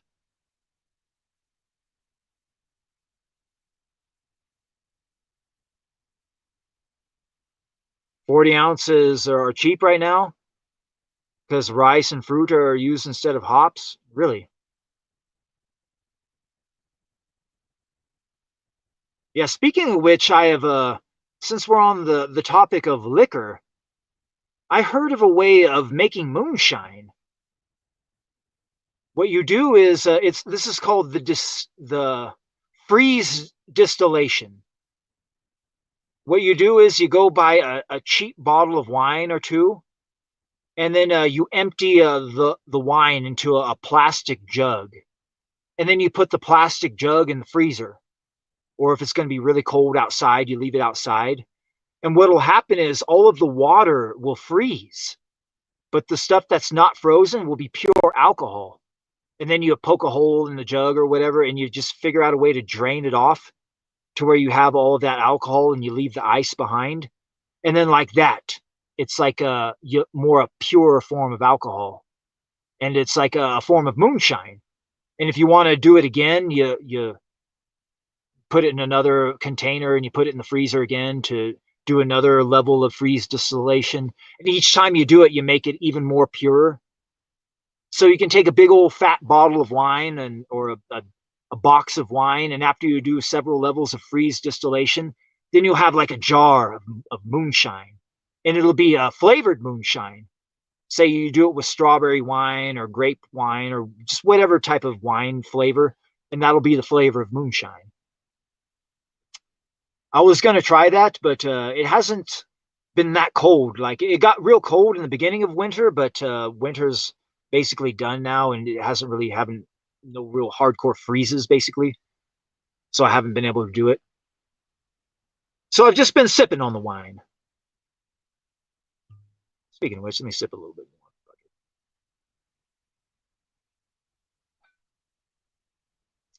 When you're high on that homemade wine, every woman would sure look fine. Oh, wait a minute. I see somebody in the back room. All right, I see you.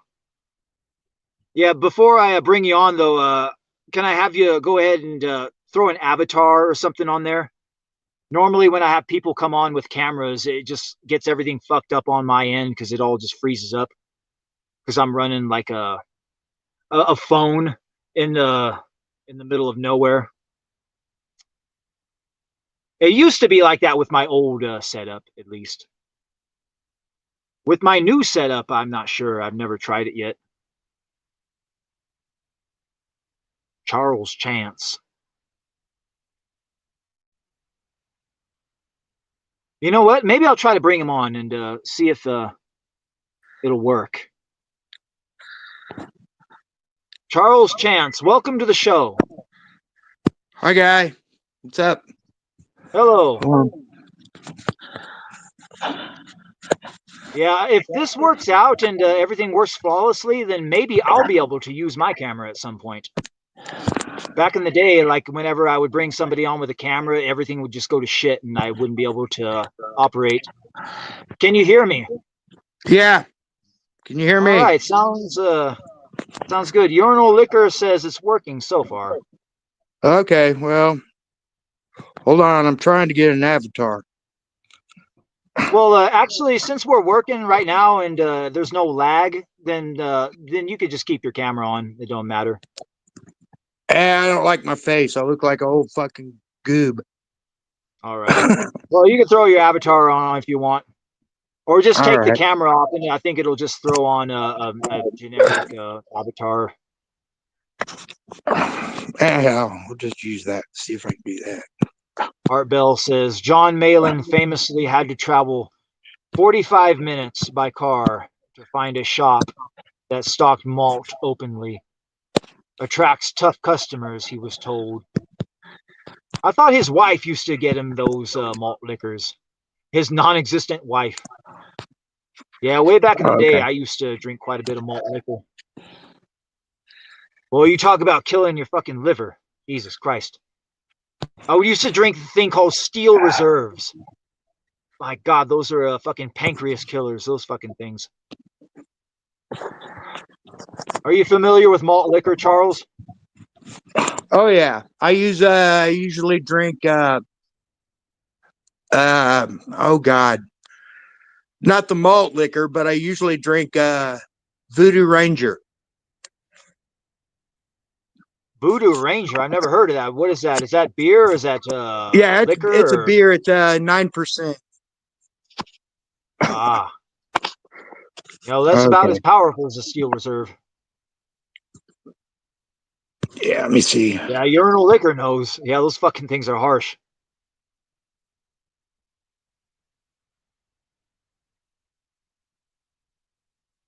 Yeah, I used to drink quite a bit of those hardcore beers back in the day.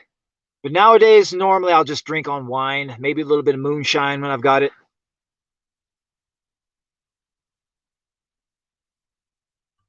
Smoke a little reefer. I do have some mushrooms that somebody gave me a long time ago. I don't know if they're still good, though.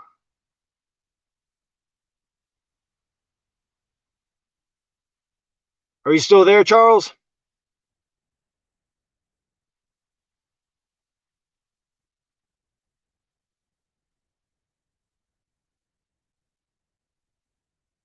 Nope. Look like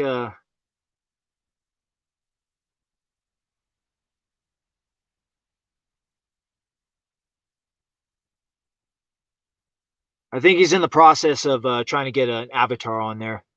And once he does, then we'll try to bring him back on. Yeah, sometimes that happens. Yeah, Big Daddy Show. Whenever you're doing a live show, you just never know what might happen.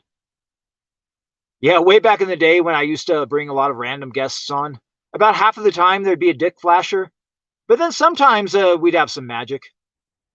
Lord Finatra used to come on the show. TJ used to come on the show. Risey himself used to come on the show. Sometimes we get some good shows when we get some guests like that. It's been a long time since we've had guests like that come on, though.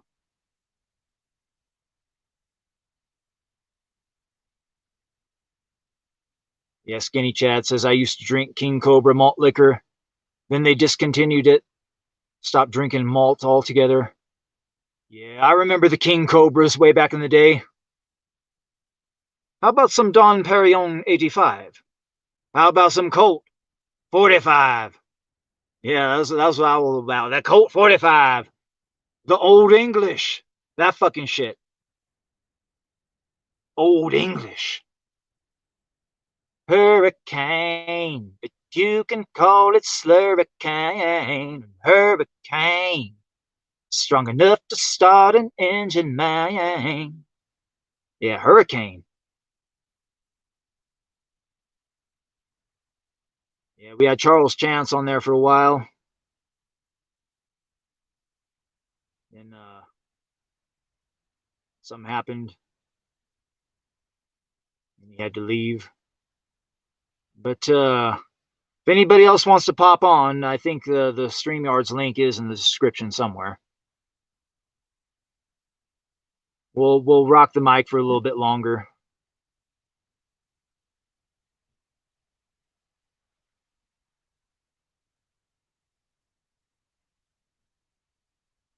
Yeah, usually I've got this little like dry erase board that I write down various topics to talk about. And I've talked about all the topics. The board is basically cleared. It's like, fuck. Well, it looks like Charles Chance is back in the back room. We'll add him to the stage. Charles, welcome to the show. Hey, welcome. Guess who that is next to me? Who is that? I can't see. Oh, that's Jeremy. When I went, which Jeremy? Jeremy D-Day Cobra. Oh, okay. There's a few of them floating around out there. I thought it might have been the quartering one at first. Oh fuck, quarter pounder. He can go suck it. My eyes aren't what they used to be. Like I can barely read a lot of these chats in the live stream. All right, dude, that's okay. I'm just trying to do everything from my phone, so yeah, me too. It blows. Yeah, it never used to be like this up until the moment where I did a lot of real heavy editing on my comic, and for 3 weeks straight, I was looking real hardcore at my fucking my screen, and after that, my vision, my short-term vision, like my close vision, is just completely gone. And after that, my vision, my short-term vision, like close vision, is just completely gone. Hold on, there. I had to mute that shit. Yeah, I heard myself in the background there. Yeah, just feedback. Yeah, that's been one of the reasons why I haven't gotten the rest of my chapters out there. I thought my vision would eventually clear up again, but no, it's fucking gone. In fact, it's getting fucking worse. It really has. It's so much harder getting old, as the Rolling Stones would say. But then again, yeah, you probably know all about that. You look like a little bit of an old timer. 58.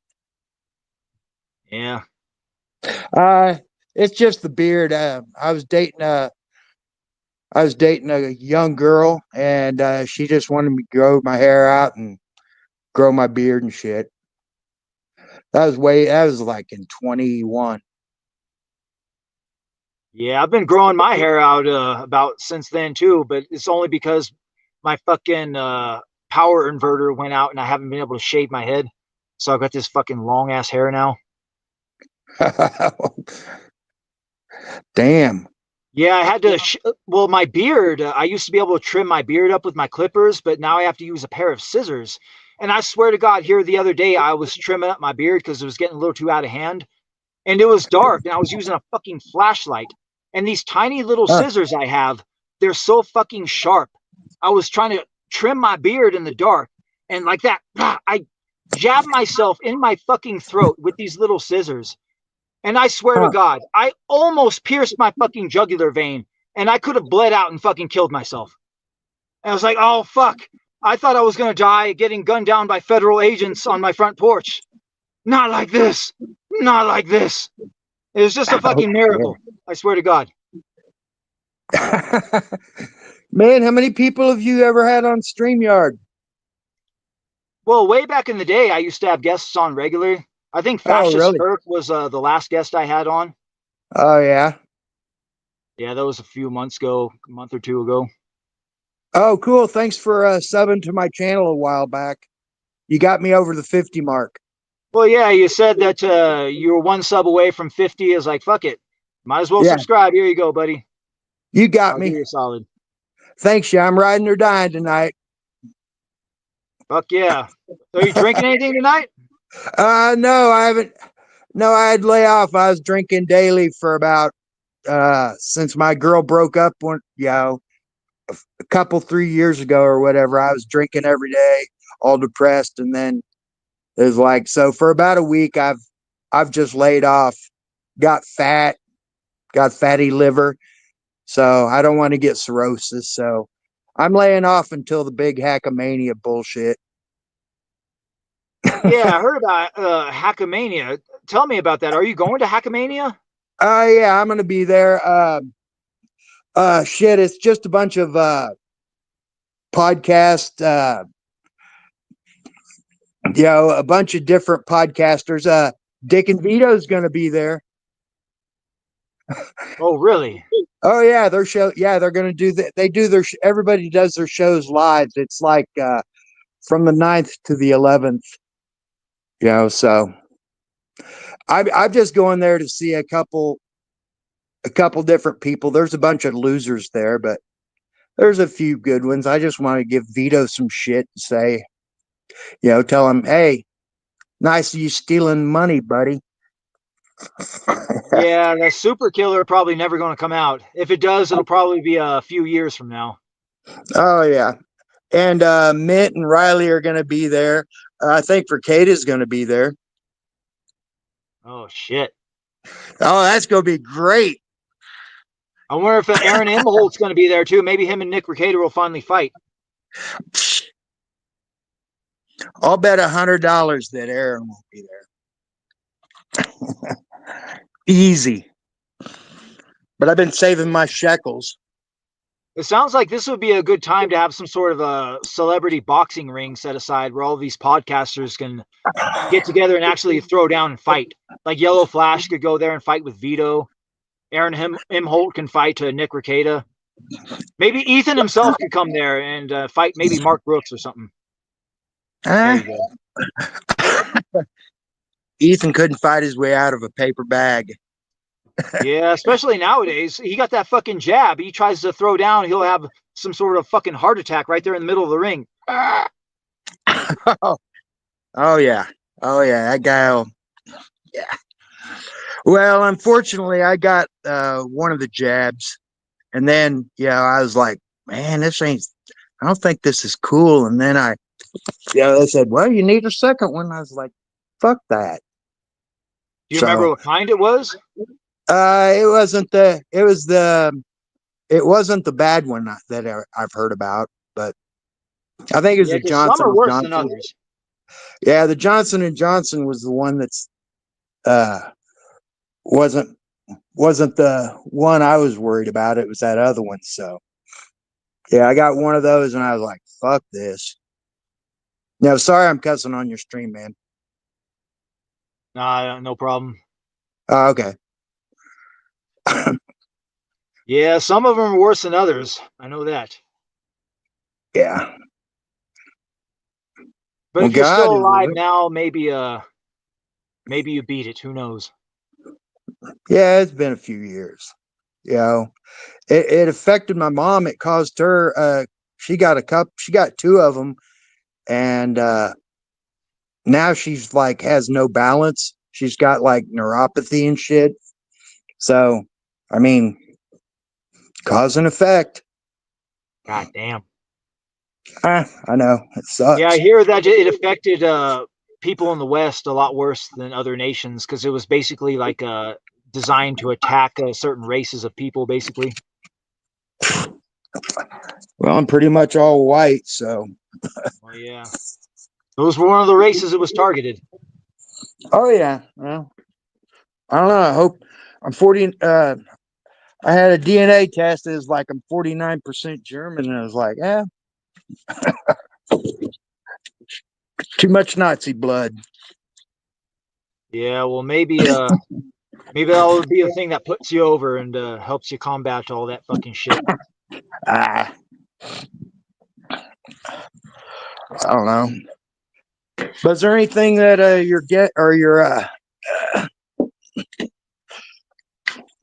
everybody's wanting to talk about or anything? Well, tell me, Anything you want have to you been ask? looking at the? I don't know where you live, but have you been looking at the skies recently? Have you been seeing any chemtrails in your area? Dude, I live in Las Vegas. Oh, That's why I'm going to Hackamania. It's like if it was anywhere else, I'd be, yeah, because in all of my years of living out here in the country, I have yeah. never seen more fucking chemtrails in all of my life than the last few months, ever since Trump got elected, basically. Like the chemtrails have been out every fucking day, whereas before, years past, they basically couldn't see them at all. And I'm just wondering if it's the same thing other places, because I've heard some reports that the people are seeing these fucking things all over the place, and I'm not the only one. Huh. Yeah, I don't see them. See, it's so dry out here and there's so many jets. It's like I really don't see them out here. But in the Midwest, where I grew up, oh yeah, Yeah, that was yeah. I seen those bastards crisscrossing all day. yeah, I feel you. Those fucking things. But other than that, Yeah, if the conspiracy theorists are to be believed, is nothing good that's coming out of the ends of those fucking chemtrails. I know that. I don't know. There's a lot of conspiracy theories that I believe in, and I do believe that they're probably, yeah. I think they're doing some funny business. I mean, look at what Doge is finding out. Yeah, a lot of I corruption out there. mean, I knew government was corrupt, but didn't think it was that corrupt. I'd hoped. Yeah, these fuckers are evil as fuck. Hmm. It's just latching on to the little moments in life and just having fun. Like something like Hackamania, just going to Hackamania and just taking your mind off of shit. Well, I was hoping you'd come out there. Yeah, I used to go But out to Vegas quite a bit, but nowadays I just fucking chilling. oh, If I had a bunch of expendable income, I probably would just fucking go out there just for the fuck of it. But I think nowadays, I mean, unless I could figure out a way to monetize my comic somehow and start making money, or if I blow up one of my shows and really start fucking making money, I'm probably just gonna fucking just chill, and I ain't gonna be traveling around the country at all.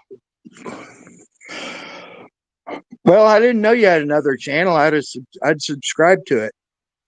Yeah, I've got a couple other channels. Oh, okay, cool. You ought to put it on your checkout page, or however they do that, where you put it, other channels, you can put your all that shit at the bottom. Yeah. Maybe I'll make a community post or something. One of them's called Big Daddy 002. I think this one's called Big Daddy 003. Oh, okay. Cool. And then the other one's Okay, I called Big remember Daddy that. Black. Oh. Hey, that's the one thing I was gonna say about black, not blacks, but black is like I was thinking is like, goddamn, Ethan Van Sciver, it's like instead of making these, books for 13-year-olds, why don't you have all caps Black Label or something like that where you can make adult comics. Yeah. It's like I think he does have something like that though. And he had John Malin publish his stupid Red Riding Hood book under there. I forget what it was exactly. Like, oh, God, it slips my tongue. Maybe somebody in the chat remembers. Like Ethan had something that wasn't all caps, but it was something that he wanted to do that was. I remember he published John Malin's stupid Red Riding book under it or whatever, and it was controversial because John Malin had used the N-word in it or something like that. oh, yeah, big deal. They're like, we're adults. We're big boys and girls. We can handle that shit. Yeah. Yeah, but I mean, yours looks a little violent. It looks good. I like it. Oh, my manga, yeah, it gets way more violent. Oh, good. Like it just gets like the ultra violence just increases as the chapters go, basically. Ah, sweet. A little bit of ultra violence. Yeah, are you familiar with foreign cinema, like movies from other countries, Hong Kong, China, older ones? Very, very, very little. The only one is like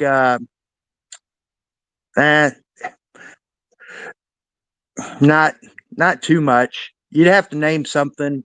I'm kind of an 80s guy. I'm a Gen X dude, so if it's in Well, the back in 80s, the day in China, they used to have a studio called Shaw Brothers Studios, and they had like ultra violent kung fu movies. And Shaw Brothers Studios could never be made nowadays in China the way the communist government is. So basically, there's just a brief moment in time where China had like a shining moment of cinema history when Shaw Brothers Studios was on top making those great kung fu movies. And basically, Right. what I wanted to do with my comic was take the spirit of those old school Shaw Brothers kung fu movies, but bring them into the modern day and have like a modern day Shaw Brothers fucking movie, but done in comic book form. Like that's basically what it is. Oh, cool. I'm gonna have to check out the Shaw Brothers. Yeah, it was a film studio based out of China. They did like hundreds of movies. There was a certain director called Cheng Che. He had done over 80 movies, and Quentin Tarantino was highly influenced by him. In fact, Oh, both of shit. his Kill Bill movies were based upon a lot of the Cheng Che films. Yeah, I like Quentin Tarantino. That guy knows. I mean, some people don't, but I think he does movies pretty right. Means he's quirky, but Yeah, he needs to do a few more films. I know that. yeah, he slowed way down. I think he handed his balls to his wife or something, and Yeah, well, he's I pretty think he much. said that he only wanted to do 10 Hollywood films, and that was it. But he's done like basically 11. Like if you were Yeah, to count like the one of his like Death Proof, I guess.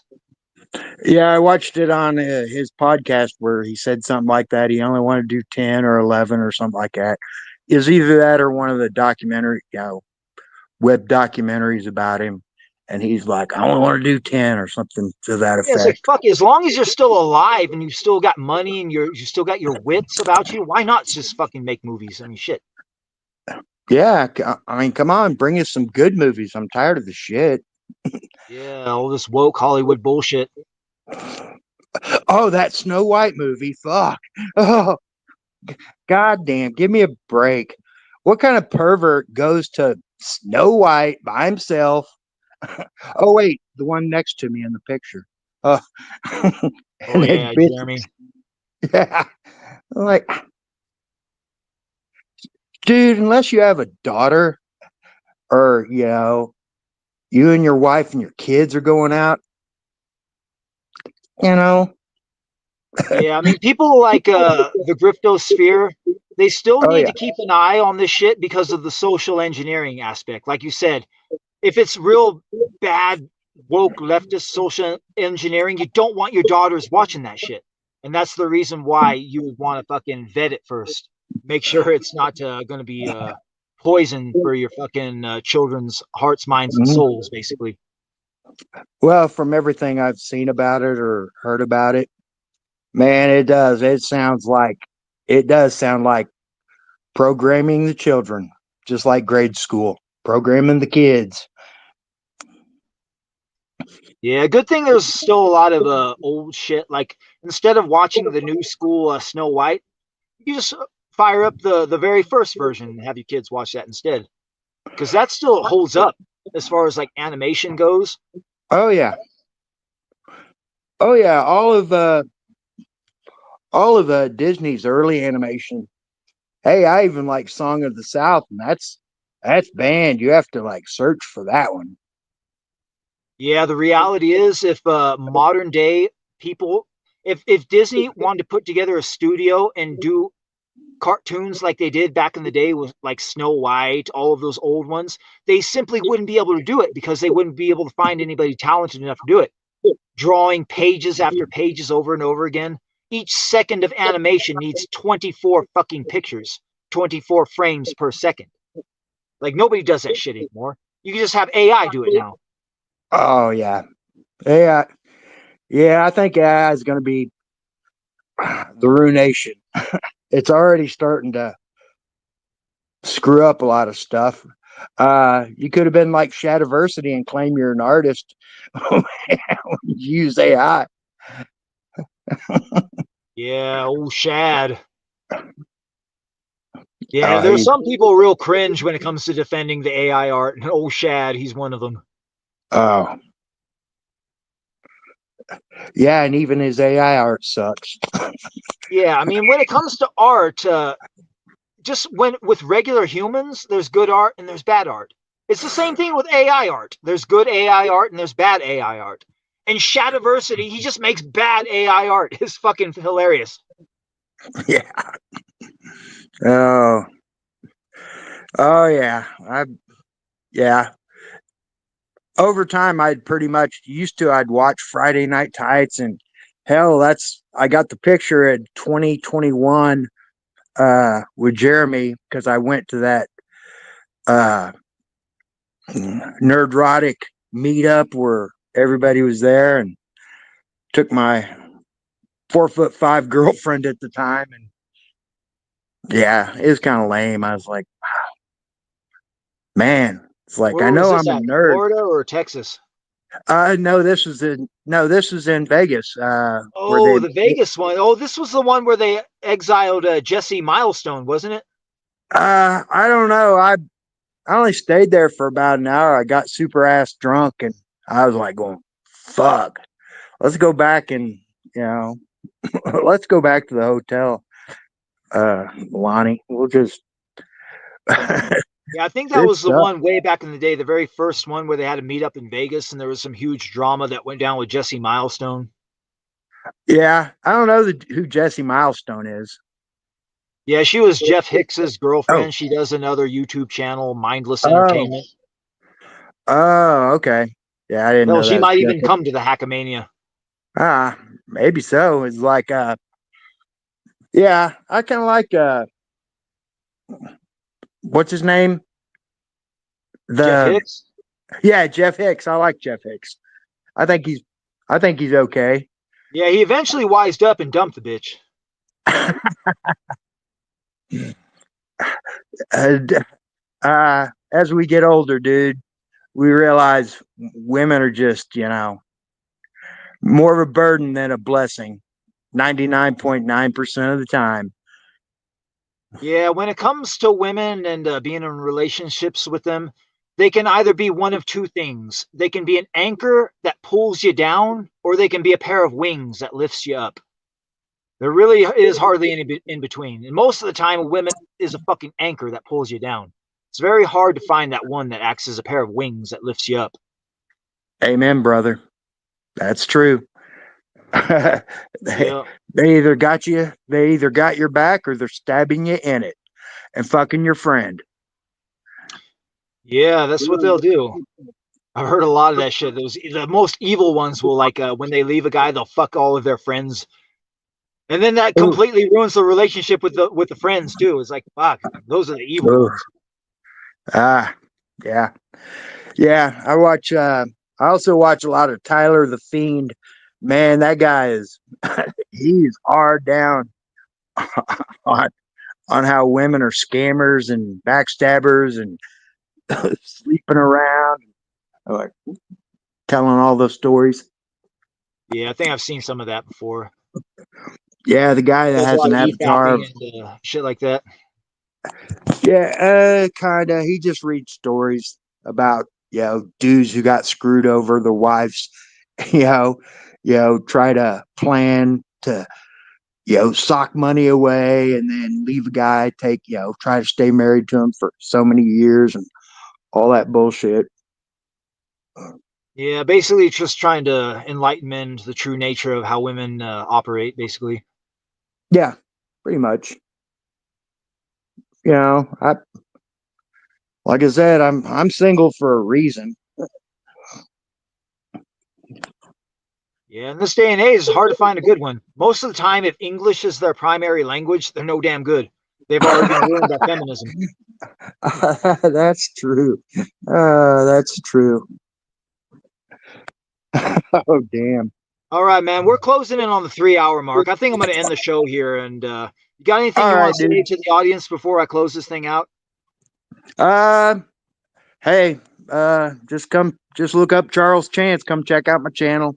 I say a bunch of bullshit. I've got a couple drunk streams on there. It's funny. All right, guys, go ahead and check out his channel. And if you're feeling it, go ahead and subscribe to it. Yeah, thanks, guys. Appreciate it. You have a good one, man. All right, man. Thanks for coming on the show. Yep. Thanks for coming out, Charles. It's always good to get a guest or two on here and there. That's not a dick flasher. Every so often you get a dick flasher and it's like, oh, nar. Then you got to fucking private the stream. And I remember one time it happened years ago. It was one of the best fucking live streams I ever did. And a goddamn dick flasher came on there and ruined the whole thing.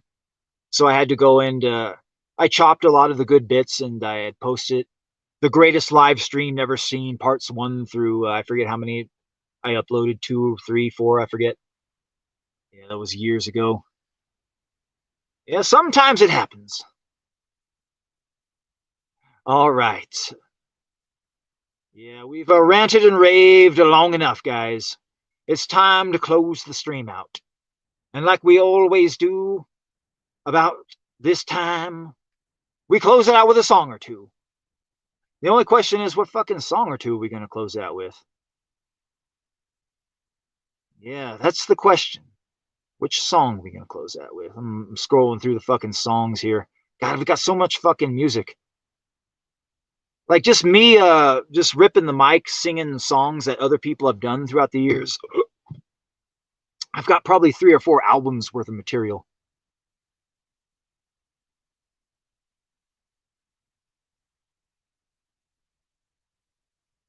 Yeah, we'll play a couple of songs. Oh, here's a good one. Hakuna Matata. Here's a fucking classic. Big Daddy taking that old song from The Lion King, Hakuna Matata, and then doing my own version. Yeah, this was inspired by the time I went to Reggae on the River. And I saw the reggae legend Jimmy Cliff. He was on stage and he was just ripping the mic. And he sang Hakuna Matata, that Disney song. Hakuna Matata. What a wonderful phrase. Hakuna Matata. In no passing craze. and he just fucking ripped it and fucking had a reggae tune. And then I got to thinking, you know what? As long as you do it in your own fucking style and do it in your own way, you could take any fucking song that's ever lived or existed and just fucking kill it in your own way. And that's a lot of what I do. I take a lot of these old songs and I just fucking kill them in my own way. Like you look at a band like Led Zeppelin. A lot of Led Zeppelin songs, they're just taking old songs that have existed years before and just killing them in their own way. And that's what Big Daddy does. I take a lot of these old fucking songs that have lived and existed before me, and I just fucking kill them in my own way. That's what I do. All right, guys, thanks for coming out. It's been a fun one. Hakuna Matata. What a wonderful phrase. Hakuna Matata. Ain't no passing craze. Means no worries for all the rest of your days. Yeah, sing it, Daddy. It's a problem-free philosophy. Hakuna Matata. Hakuna Matata. What a wonderful phrase. Hakuna Matata. Ain't no passing craze. Means no worries for the rest of your days. It's a problem-free philosophy. Hakuna Matata. Hakuna Matata. Means no worries. Hakuna Matata. Living a life like Big Daddy's, you gotta have a little Hakuna Matata in there. So you just end up fucking strangling somebody to death.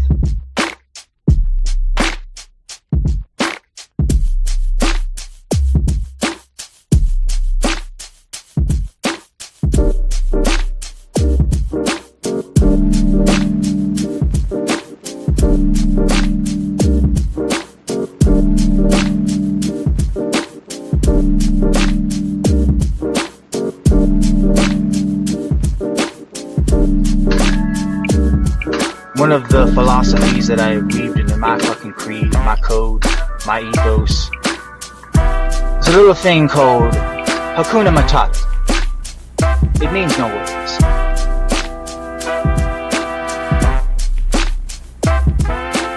Hakuna Matata. What a wonderful phrase. Hakuna Matata. Ain't no passing craze. Means no worries for all the rest of your days. It's a problem-free philosophy. Hakuna Matata. Hakuna Matata. Hakuna Matata. What a wonderful phrase. Hakuna Matata. Ain't no passing craze.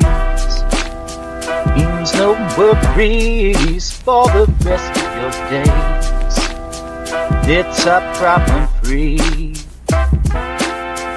philosophy. Hakuna Matata. Hakuna Matata.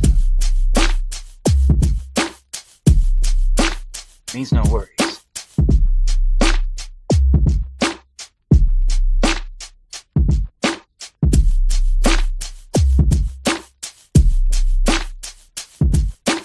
Hakuna Matata.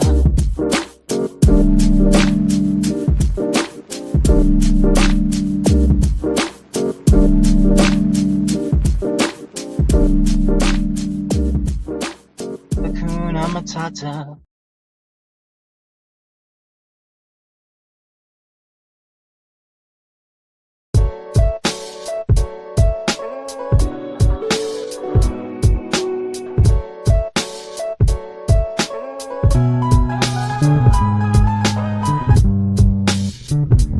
Locked and loaded, pockets swollen, shots gon' knock you off your fucking feet.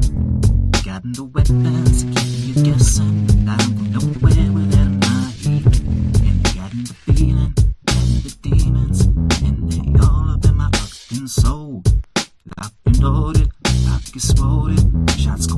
bust you up a new asshole. Sold a spider, bust inside ya. Extended fully auto clip. Danger, danger, catch the gangster. That big guy on his hip. And I got no weapons, keep you guessing. Shots gon' knock you up your fucking feet. Rock and rollin', locked and loaded. I don't go nowhere without my heat. I don't go nowhere without my heat. I don't go nowhere without my heat. What you expected from his next to kin? I'm loco, bro, but ain't no Mexican. I got nines in the bedrooms, Glocks in the kitchen. A shotty by the shower if you wanna shoot me while I'm shitting. The lesson from the Smith & Wesson is depressing. Niggas keep stressing the same motherfucking question. How many shots does it take to make my heart stop and my body start to shake? If I should die before I wake, all I want is dough, big booty hoes, you know. All I want is dough, big booty hoes, you know. Got no weapons, keep you guessing. Shots gon' knock you up your fucking feet. Rock and rollin', locked and loaded. I don't go nowhere without my heat. I don't go nowhere without my heat. I don't go nowhere without my heat. Get on your knees, nigga. Get on your knees and pray. Increase the doses, bust on whoever closest. Thug living, hella prison, never losing my focus. I'm making money moves mandatory. In the discussion, my past records tell a story. Picture niggas we rushing and still busting till the cops come running. Ducking abandoned buildings, ditching my gun. Oh, what a motherfucking feeling. I live a lifestyle of drug dealers, but now legitless, so I laugh till I'm crying. When the law come get me, no baby mama drama, nigga miss me. While planting seeds in a dirty bitch, waiting to trick me. Another life for me, living carefree till I'm buried. And if they dare me, I bust on them niggas until they scurry. I'm clearly a man of military means, and my artillery watching over me through every murder scene. From adolescence to my early teens, thought we was gonna die, selling dope to all the fiends. At times I wanna cry, and still we try to change the past in vain. Never knowing if this game will last. Feeling the shame of cocaine, the product of the devil. Am I selling my soul? Got tired of small time living. Niggas telling me no, I got mine. Fuck them other suckers. That's the mentality. Jealous ass busters, making hell for us. Got no weapons, keep you guessing. Shots gon' knock you up your fucking feet. Rock and rollin', locked and loaded. I don't go nowhere without my heat. I don't go nowhere without my heat. I don't go nowhere without my heat. I know how it feel to wake up fucked up. Pockets broke as hell, another rock to sell. People look at you like you's the user, selling drugs to all the losers, mad Buddha abuser.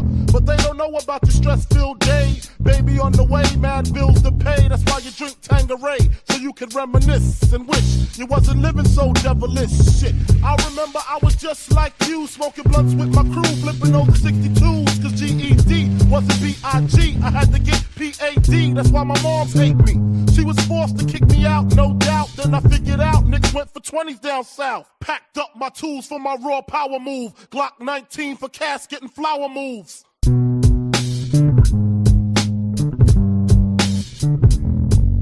And I got no weapons, keep you guessing. Shots gon' knock you up your fucking feet. Rock and rollin', locked and loaded. I don't go nowhere without my heat. I don't go nowhere without my heat. I don't go nowhere without my heat.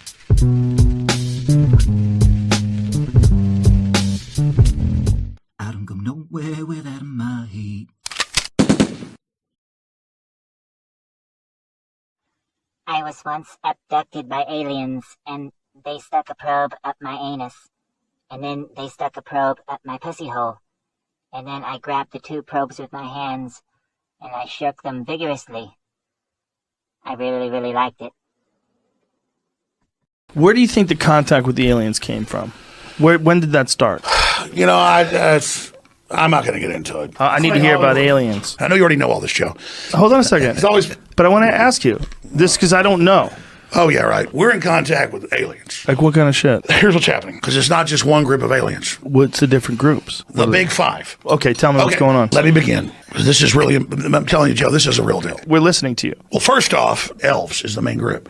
Okay. And they call them the elves. It's clockwork elves. I don't think you're allowed to say that anymore. There are bad things that look like elves that have horns when they show you who they really are. Damn. They're bad aliens. I'm with you. AI is alien. Like a robot? Yeah, they're like robots coming to kill you. Jesus Christ. The chimeras are alien. And there's a hive mind sort of thinking to a lot of this. They want the organs. I swear on my kids I told you the truth about that. I believe you.